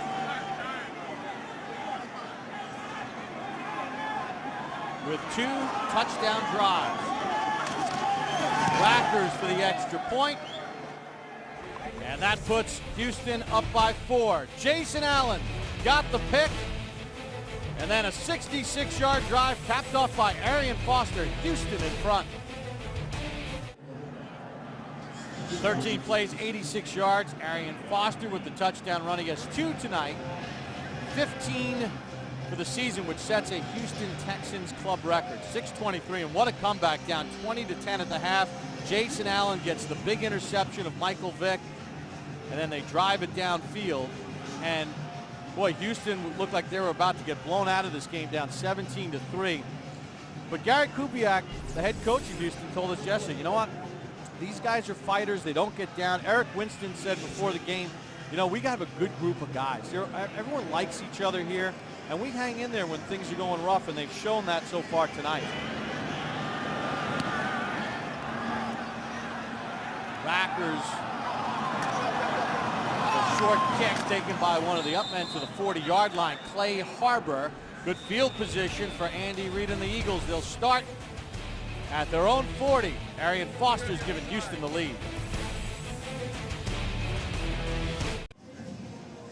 The Philadelphia Eagles and New York Giants tied for the top spot in the NFC East. The Eagles beat the Giants 2 weeks ago here at Lincoln Financial Field. The Giants play the Washington Redskins in New Jersey on Sunday. Big game for Philadelphia. And you look at the AFC South, Jacksonville and Indianapolis at 6-5. Houston just a game off the pace in a division that's normally locked up by Philadelphia by Indianapolis at this point.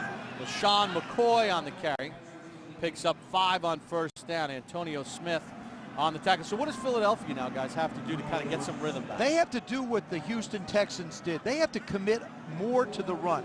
Andy Reid just can't come out and throw the ball around. Marty Morningwig, the offensive coordinator, has to be able to come out and run the football a little bit and settle down this offense.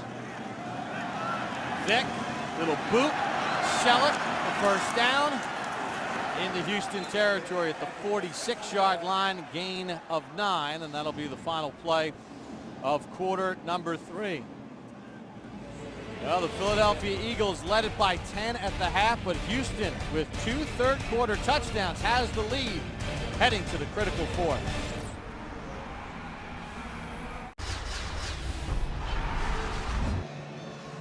Back in Philadelphia, we get set for the start of the 4th quarter with the Houston Texans in front of the Philadelphia Eagles. In the 3rd quarter, Houston with 2 long scoring drives, 24 plays, 155 yards, and they used most of the quarter, and they scored touchdowns. And that's why they lead it by 4. Philadelphia starts the 4th in Houston territory at the 46. Vick, design run, picks up a couple,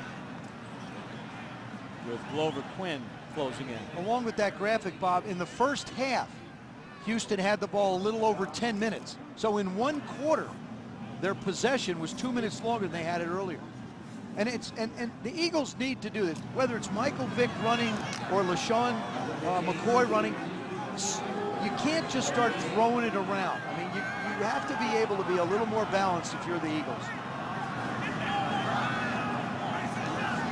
Jerome Harrison, the tailback. Vick to throw. Vick with a fastball. Got his man at the 10. Deshaun Jackson. Exactly what I was saying. That looked like a run. If you have the agree. it is. It was Michael running back 7 yards and firing the ball. What an arm. Well, this is a fastball, and it's to the fastest guy on the field. And he just runs through that zone, runs right past him, gets on top of the coverage, and Vick puts the ball right where it has to. Frank Bush, the defensive coordinator of the Texans, other than the first 2 drives, has been bringing pressure. That time, you don't bring pressure on Michael Vick and you give him a chance to use that laser arm of his, that's the result. Gain of 33 on the last play. 1st and 10 just inside the 11. McCoy on the screen. McCoy down near the 1. Well, we said it in the first quarter. This is the best screen team, I believe, in the National Football League. And it involves timing, and then once your guys get out, once those guys get inside out, the linemen, you've got to get a hat on somebody. And Harriman's 79 just did it as well as it could be done. Sean Jackson got shaken up on that 33-yarder. They're going to ask for a measurement on the screen play to McCoy, as Jackson's tended to by the Eagles medical staff.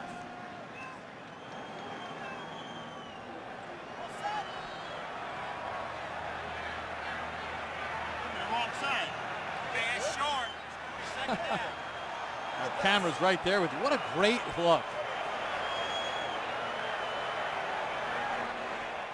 Just short. It'll be inches inside the 1 for a first down.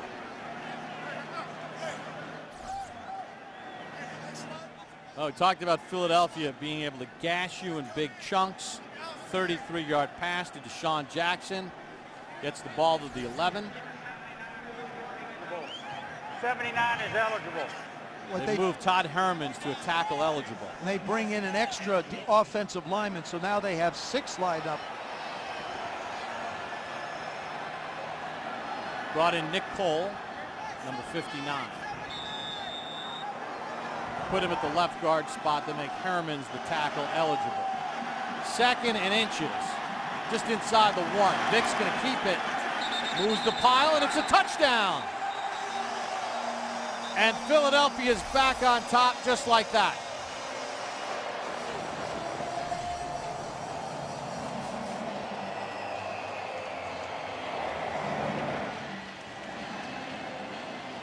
Sixth rushing touchdown for Michael Vick, and they just went mano a mano with power. You better hold on to that TV clicker, because this one is far from over. Houston has found, they've straightened themselves out. They have found their power game, and they're throwing. The Eagles have as well. This one's going to come down to the last possession. Don't forget the kick by Rackers that went to Clay Harbor. Philadelphia started at their own 40-yard line. Akers' extra point is good. Deshaun Jackson had a 33-yard catch that had set up Michael Vick's 1-yard run. Philadelphia back on top. Back in Philadelphia, Michael Vick, 238 yards passing and a touchdown. The rushing touchdown caps off a 6-play, 60-yard drive, 2:46 off the clock. And the Eagles are back in front, 27-24 with 13:04 to go in the ball game. Saw him speaking with his offensive coordinator, Marty Morningweg. That's the one guy that he has lots of confidence in, both he and head coach Andy Reid. Slayton on the return from the 13. Slayton can't find a lane. He's knocked down at the 23-yard line by Colt Anderson. Now, we talked about the patience of Arian Foster, and this is an example of it. They want to start and get everything going to the left, and then it's the patience to be able to cut back. He uses his eyes and finds that lane, and he's in for 6. And he's been doing that with great success here in the second half. Foster, 22 carries for 83 yards. a rushing touchdown, and a receiving touchdown.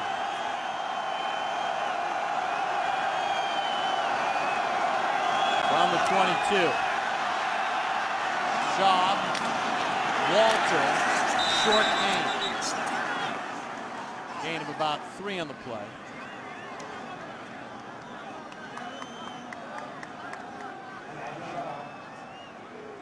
Trevor Laws, who had the interception earlier, nearly got a hand on that one. You know, there's something to be said for awareness of a defensive lineman, and sometimes it's not always about, you know, getting the big pass rush or getting a great push. Sometimes it's getting in the throwing lane, and if you have the field, you come down with a pick, that changes the game. 2nd and 7. Andre Johnson has a first down, working on Patterson, gain of 8. You think about this Houston Texan football team and the offense in particular. Redskins, they come back and win the ball game. And you look at the game against San Diego, they're driving, and Andre Johnson has a ball bounce off his knee. They have a chance to win that one. The Jets, they let get away. I mean, 2 wins this season after trailing by 14 points. They are never, ever out of it. This is on its way to maybe another one. Trailed by 10 at the half. Johnson 4 catches for 100 yards. Schaub takes the snap. False start against Houston. False start, number 76, offense. 5-yard penalty, is still first down. Left tackle Dwayne Brown called for the penalty. And when you get lined up against Trent Cole, number 58, who has an incredible quick step, and he says he's not fast. He just has a really quick first step off and tries to get penetration, and once he gets to the corner, he turns and comes hard.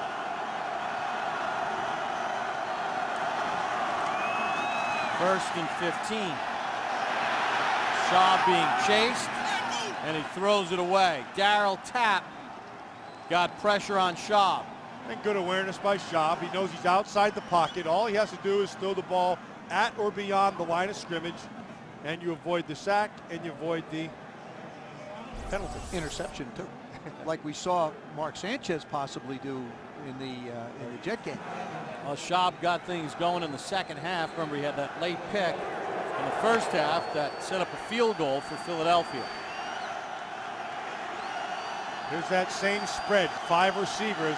Last time the Eagles voided the middle and they were able to take advantage of it with the tight end. Eagles jump. Schaub with a free play. Johnson with the catch. Sims on the tackle. We'll check the flag. Should be neutral zone infraction against Philadelphia. Offside, number 97, defense. 5-yard penalty, is still second down.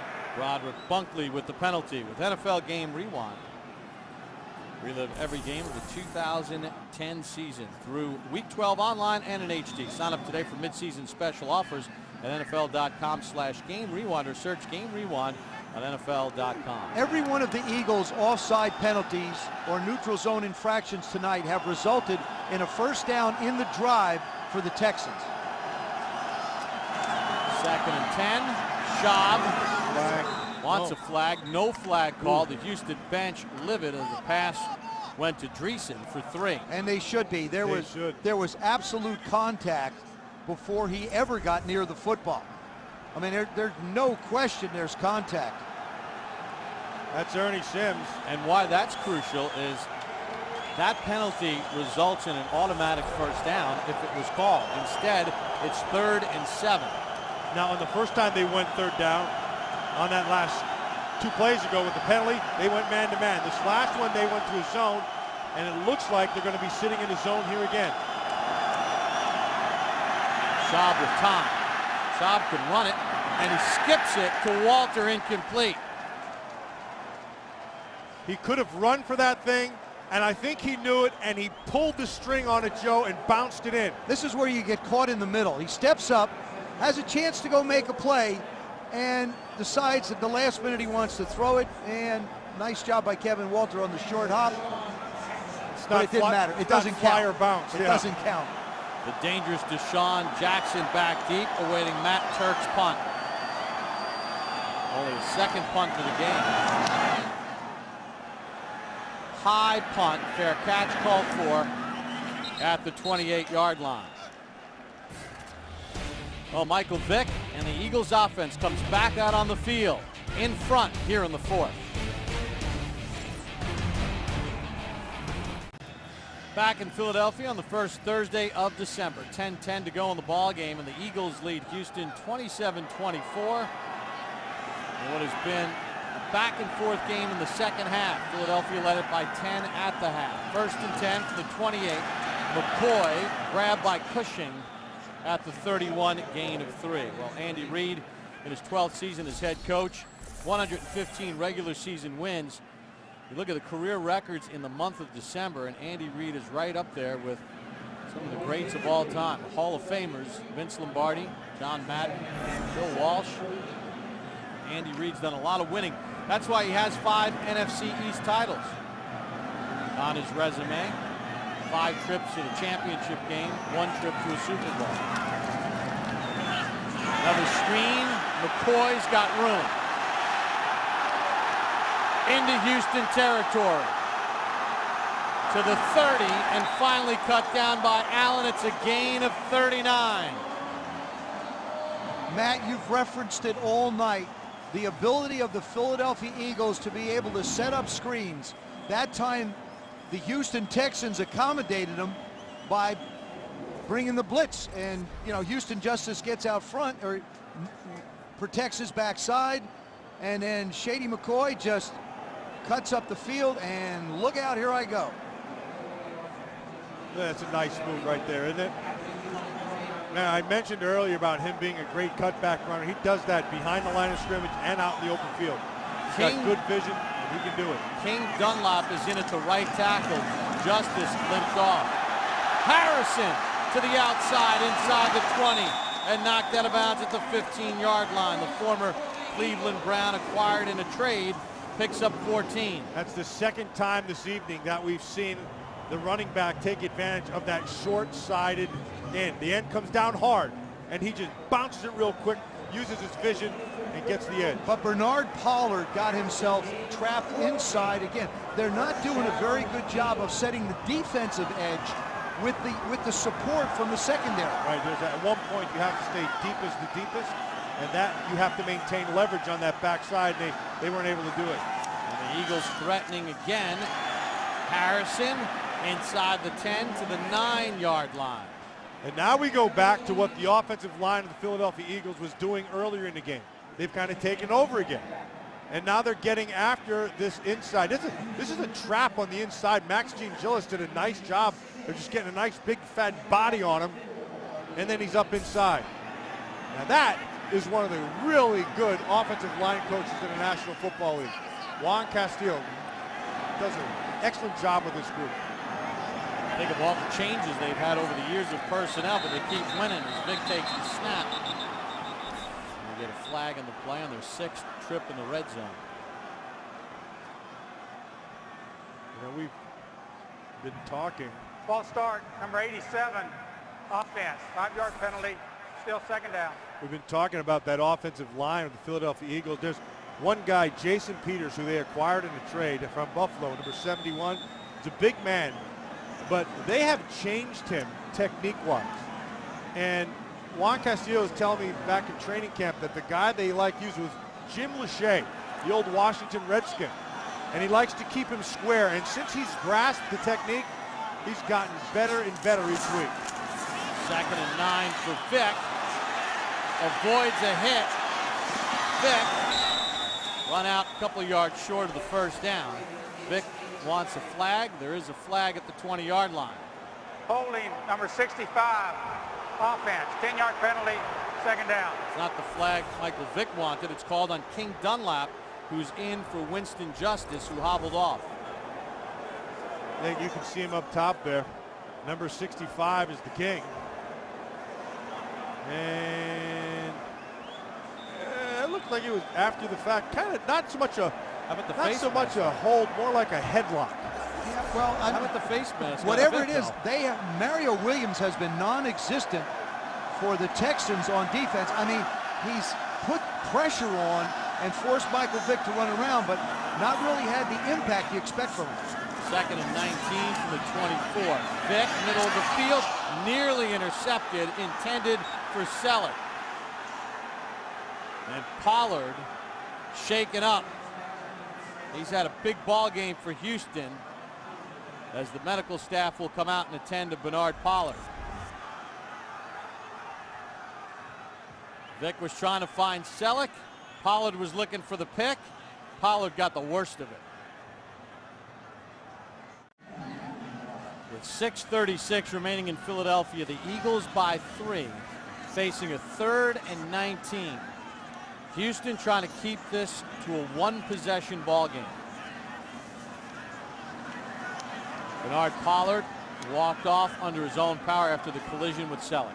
Sometimes when you get down the red zone like this with an arm like Michael Vick, you tend to think you can squeeze the ball into places where you really shouldn't throw it. And he's done it twice to try and get it to Selleck tonight, and it hasn't worked. Vick in the shotgun. Vick with time. Vick for Selleck, and he reaches, and does he have the first down? It's going to be close. They mark it short. Selleck wants Andy Reid to challenge, because if you roll on a defender, you're not down. Does he reach out and make the yard to gain? Bentley's on him. Keenan Clayton is the one that tries to make the tackle. He's still up. That should be a first down. Yep. And Andy Reid's going to challenge it. If you're on your way down and you roll on a defender, you are not down until any body part actually touches the ground. Remember, his keister hits the ground just as he's stretching, so they'd have to determine where the ball was when his rear end hit. This could be a good spot by the official, because watch the left cheek. The left cheek hits the ground. Ooh, I don't know. Yeah, but where's the ball when the left cheek hits the ground? Right there. And it's hard. Wow. From that angle, it's hard to tell. You might that call out a one-cheek sneak right there. Now remember, that camera angle we're showing you is not exactly on line. that line Right. either. It's a little bit behind it. And now Andy's going to throw the challenge flag.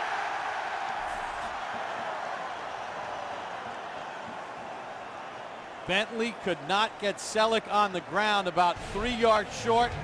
Andy Reid's going to challenge the spot when we return.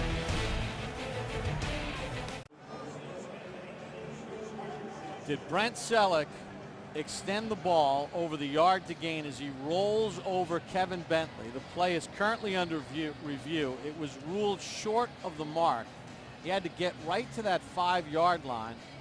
And as he makes contact with the ground right there, it appears that the ball is at least at the 5-yard line, which would give him a first down.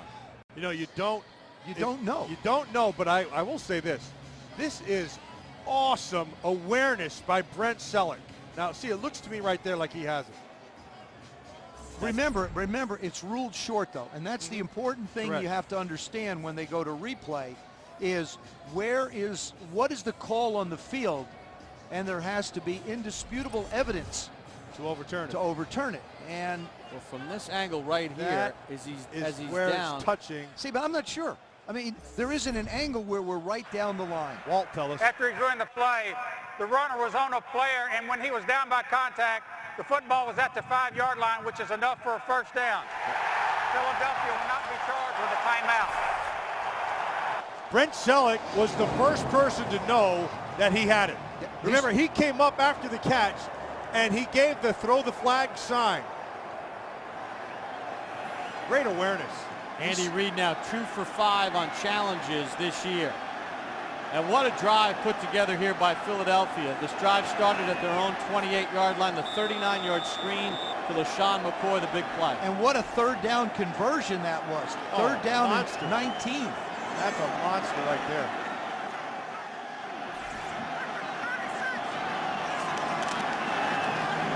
LaShawn McCoy hit at the 5 and drop. Pollard back in the game, helped make the tackle with Eugene Wilson. Pollard has had himself a heck of a football game here tonight, hasn't he? They've dropped him down the line of scrimmage, and he's not disappointed at all. They brought him on blitzes. He's been involved in the run game. The only thing is, he dropped a potential pick that could have taken this potential score out of the mix. Had an opportunity near the goal line to pick off the pass, did not convert. Vick. Owen Schmidt, touchdown.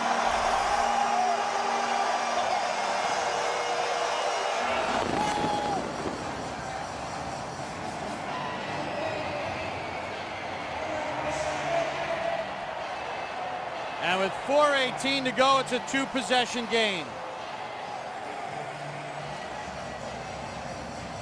All made possible by the awareness of Brent Selleck.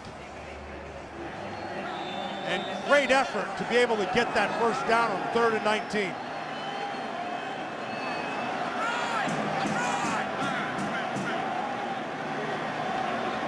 Akers to make it 10-point game again. And he does with 4:18 to go. Michael Vick, 2 clutch scoring touchdown drives. Have the Eagles in front by 10. Michael Vick executes another scoring drive. Matt, great play here. Well, I want you to watch Brent Selleck. Now he knows he's in man-to-man coverage. And so here's the coverage right there. 31, Pollard has him. And now he's going to take the coverage and make sure he stays on it. But the other guy who has to be screened is 56, Brian Cushing. So he takes his coverage, keeps it on him, and then screens Cushing, which allows Schmidt to get inside. That is a great play and a phenomenal series by Brent Selleck. That's the way you make up for a drop at the end of the first half. Akers with the kickoff to Slayton. Bobbles it at the 6. Take him down. Slayton out to the 25. And that's it. Well, obviously, the Houston Texans 1 game off the pace in the AFC South at 5-6. Huge weekend coming up in the AFC. When you take a look at some of the key matchups, Jacksonville plays at Tennessee this weekend. Jacksonville at 6-5, currently in the lead. Of course, the big Monday night game with the Jets and the Patriots. And Sunday, Baltimore and Pittsburgh renew their friendships. And you have to assume if you're going to make it to the playoffs in this division, you're going to have to win it, because you won't be a wild card coming out of this one. Keep your eye on San Diego. Here they come again. Schaub down 10. Dreesen with the catch. Out to the 40-yard line. Sims and Patterson on the tackle. So Houston down 10 will go hurry up. Just under 4 minutes to go. Good urgency. Houston scored 14 in the 3rd quarter to take the lead. Philadelphia with 2 touchdowns here in the 4th. Pressure on Schaub. Throws it out in space and incomplete. Ernie Sims with the pressure. And there's a flag on the play on the far There's no side. foul for intentional grounding. The quarterback was out of the pocket. Ball got past the line of scrimmage. Yeah, this could be defensive holding. Number 23, offense. 10-yard penalty. It's still first down. Darian Foster, and we spoke with him last night when he's talking about his blocking, and he said, what kind of block? He said, well, I'm willing to block, which is half the battle. You're going to watch him up top, number 23, right next to Schaub. Going to come off the edge. Well, you have to move your feet. You just can't lean and lurch if you're a running back, which is something he'll work on next year. Better start working on it right now. 1st and 20. Schaub can't find the tight end, James Casey. Feels like he was grabbed by Sims. Ernie Sims had a pretty good night here tonight in coverage. And Andre Johnson has basically gone dormant in the second half. The Eagles, whatever adjustment Sean McDermott made at the halftime to take Andre Johnson out of this offense is working to a T. He's not had an opportunity downfield, caught one on the sidelines for a little 6-7 yard gain, and that's about it. You know, the big adjustment here for the second half really has been just more mixture of zones in. Well, That's been about it. And he did have a 31-yarder on the 3rd and 17. Well, he made a good play on the sidelines on the ball, but they got to get it to him easier than that. Nearly intercepted on the pass intended for Casey by Quentin Michael, the strong safety. Remember, at the start of this thing, Gary Kubiak, the head coach, told us this is a different looking defense without Asante Samuel. And they were going to have to see exactly how they were going to play him, because absent Samuel, this is a different defense that they're going to call. Now what happens here is you have to think without Asante Samuel, you're playing really well. But if you're the Houston Texans, do you use 4 downs here? You want to pick up about half this yardage, so you pick up half of it. There's a flag. Oh, there's a flag. That's going to be. Arian Foster tripped up at the 37 by Trevard Lindley. Will check the flag. Gain of 6.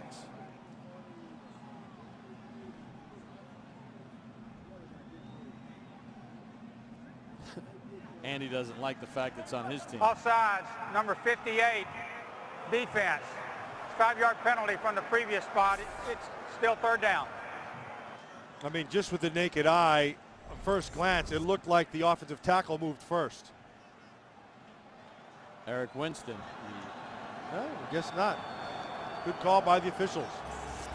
11th penalty on the Eagles. That was the dressed eye. Yeah. The naked one thought he moved, but the dressed one said no. Exactly right. 2 downs to make 15 yards, down 10 with 3:30 to go. Schaub underneath. Walter gets out of bounds, short of the sticks at the 45. And with 3:24 to go on down 10, they've got to go for it. Yeah, he's got to go for it right here. No question. So on that now I'll be anxious. menu play sheet, what does Gary Kubiak have? Well, I'm anxious more on the other side. I'm anxious to see what Sean McDermott is going to do. Is he going to try to bring pressure to force a quick throw? Is he going to sit tight, play a tight zone? What's he going to do? If I'm Sean McDermott, I'm bringing pressure right up the middle. I'm not going to give him a chance to get a hot out in the middle of the football field. This is the first charge timeout. Houston, 32nd timeout. Houston uses one of their precious 3 timeouts with 3:24 to go.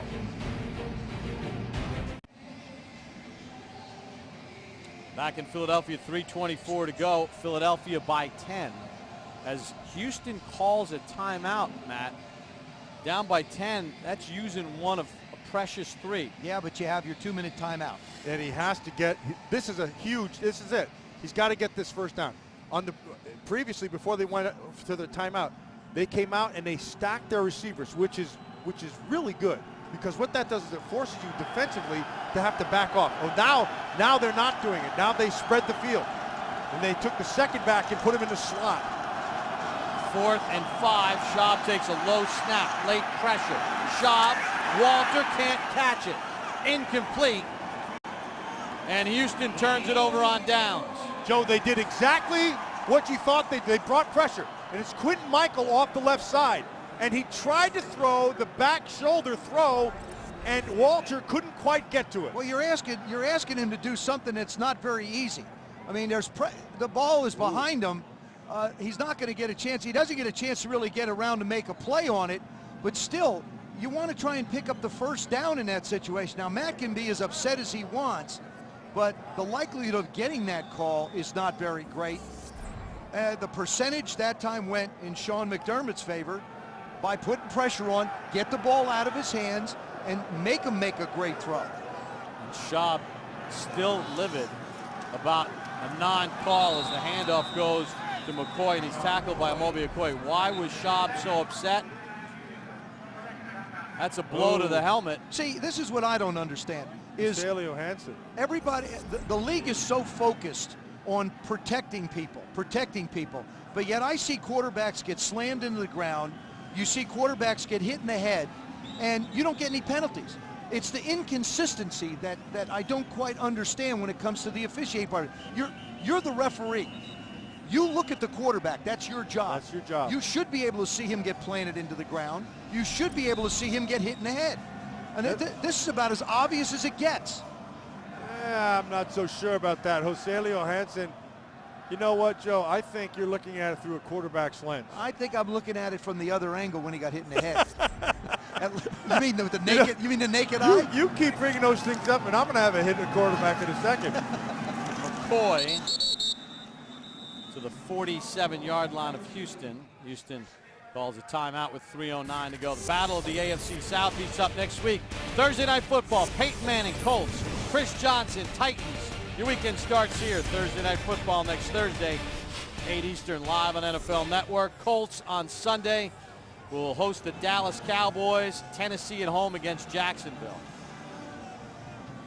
Gary Kubiak not very pleased with the outcome of that last call, but hey, right now, Kerry Collins comes back for the Titans, so they'll hopefully get their short straightened out there. And don't forget, yes, Peyton Manning and those Colts, they don't have all the weapons, but they still have him.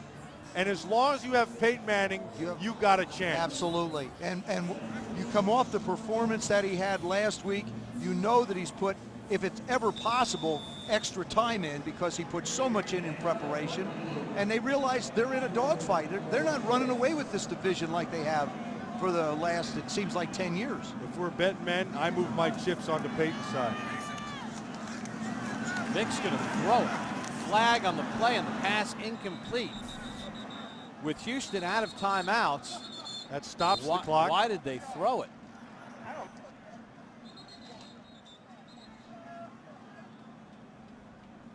We'll check the flag. But Houston's out of timeouts. All you have to do is run it and then use the entire play clock before you punt it away. That stops the clock. Houston's bringing out their punt return team, but a decision hasn't quite been made yet. Well, you decline this and take it to fourth down. Clock's not moving. You're going to get it There back. are 2 fouls on the play. Pass interference, number 18 of the offense. That penalty is declined. Holding, number 79 offense. That penalty is declined.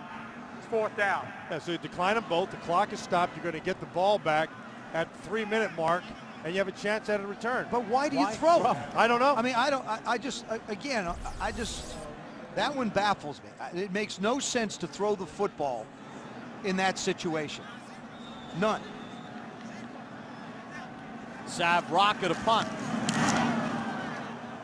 Houston gets some pressure. Jones a fair catch at the 11 with 2:57 to go. 35-yard punt. Houston out of timeouts, only the 2-minute warning. So you have Stop to the go. clock. Yeah. Now you're going to go. Obviously, you'll go hurry up. You're going to have to defend the sideline and use the sideline. The Philadelphia Eagles will play a little soft because it's a 2-score game.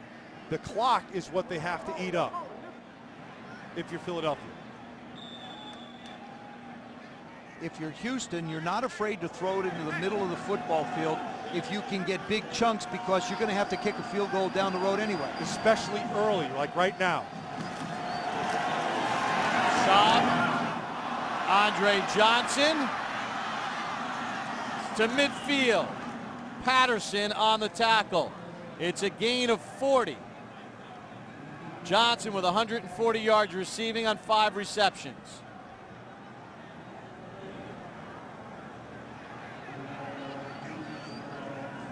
Schaub in a 1st and 10. Late pressure, sack, lost it, and the Eagles have it. Nate Allen brought the pressure and forced the fumble. Darryl Tapp recovered it. And he came from a long way. And Schaub, that's on him. He has to see that and track it. You're going to watch him coming off the left side. You see him, he just keeps on coming. Schaub doesn't see him, doesn't feel him, and now feels his sting. You have to like what Sean McDermott has done. He's decided that he's not going to let Matt Schaub sit back there and pick him apart, especially after the big completion to Andre Johnson. He's brought an awful lot of pressure all night long, and it's paid off for him. Boy, Nate Allen, again, we seem to be talking about presence, had the presence to come around and get the sack fumble. That's well coached, comes around and gets the hand and slaps through the ball. Philadelphia takes over at the Houston 49. Vick got his legs tangled with one of the offensive linemen. Houston cannot stop the clock. What we've seen here in the last 5 or 6 minutes, guys, is why Philadelphia is on their way to their 8th win and why Houston's on their way to their 7th loss. Philadelphia's made the big plays when necessary, and Houston's made big mistakes at the worst possible time. Michael Vick talking with Andy Reid as we roll to the 2-minute warning. Philadelphia scoring 14 unanswered points. in the fourth quarter. They have a 10-point lead with 2 minutes to go.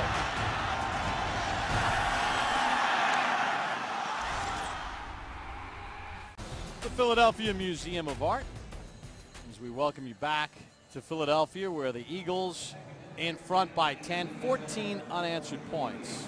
Matt Schaub on the last possession fumbles the ball away. 2nd and 13. Sean McCoy. Let's send it down to Rich Eisen for what's up on the postgame show. That's right, Bob. I'm standing down here to let you know that Michael Vick is going to join us on the Kay Jewelers postgame show set. We'll give you everything you need to know, not only about this game, we'll update the playoff pictures and get you set for the rest of Week 13. I'm so close to camera. All right, I am going to walk and talk right at the end. Back to you, Bob. There you go, Rich. Well, you walked and Michael Vick ran. 3rd 300-yard passing game this season, 5th of his career. 302 yards passing tonight on 22 of 33. 2 touchdowns, the 1 pick. And he's also run for a touchdown at 48 yards. Sean McCoy, tackled by Mario Williams, who's been quiet tonight. Philadelphia did a really good job on Mario Williams. They even tried to put him over King Dunlop, and King Dunlop did a good job on him. And that guy right there, that's a pretty good player right there. He's going to have to live for another day. He's going to have to work on his blocking. He's going to have to be more than willing when it comes to blocking if he's going to be a 3-down back, which he is. He'll get there. Obviously, the big play in this game, the 3rd and 19 conversion. If Houston can get Selleck on the ground at some point, would have kept it a 1-possession game. It would have kept it a 6-point game, and maybe they would have had a chance. But Selleck makes a great play. Owen Schmidt with the touchdown catch, game out of reach. And now Philadelphia will call a timeout with 32 seconds remaining. This is the time when great football is supposed to be played. If you're a legit contender, now's the time to show it. Usually happens after Thanksgiving on all levels. But here's that 3rd and 19 play. And again, this was the one with Selleck had the awareness to be able to stretch number 1 and then 2, make the call, and then he goes in for the next down and gets the pick on Brian Cushing and allows Owen Schmidt to get in for 6. If you're the Houston Texans, though, you're not out of this in this division. Not at all. I mean, yeah, you fall 2 games back, but there's got to be a lot played over the weekend. You don't know what it's going to shake out and look like. Some tough games for everybody. And the question is can you right the ship over the next month? Well, if Tennessee can win at home against Jacksonville, you know, you don't lose ground to the team that's in first place. Rocca with the punt. Jones from the 14. Tackled at the 11 by Colt Anderson.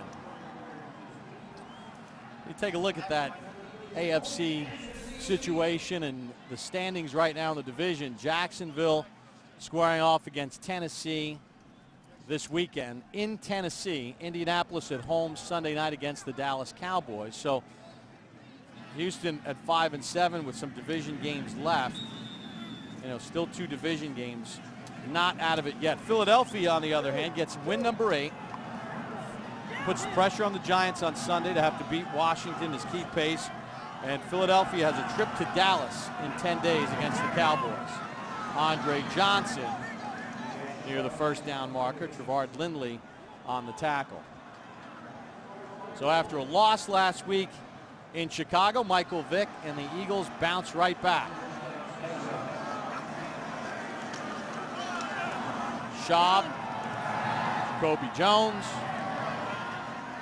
Jones will get tackled on the final play of the ball game. So Michael Vick throws for 302 yards and 2 touchdowns. He runs for 1 as well as the Philadelphia Eagles come from behind in the fourth quarter and knock off the Houston Texans. For those of you watching on the NFL Network, we'll take you down to the field for the Kay Jewelers post-game show. They'll have Michael Vick on the set, plus a whole lot more highlights and analysis from tonight's game. For Joe Theismann, Matt Millen, Bob Papa saying so long from the booth. Our final score, the Philadelphia Eagles get win number 8. They beat the Houston Texans 34-24.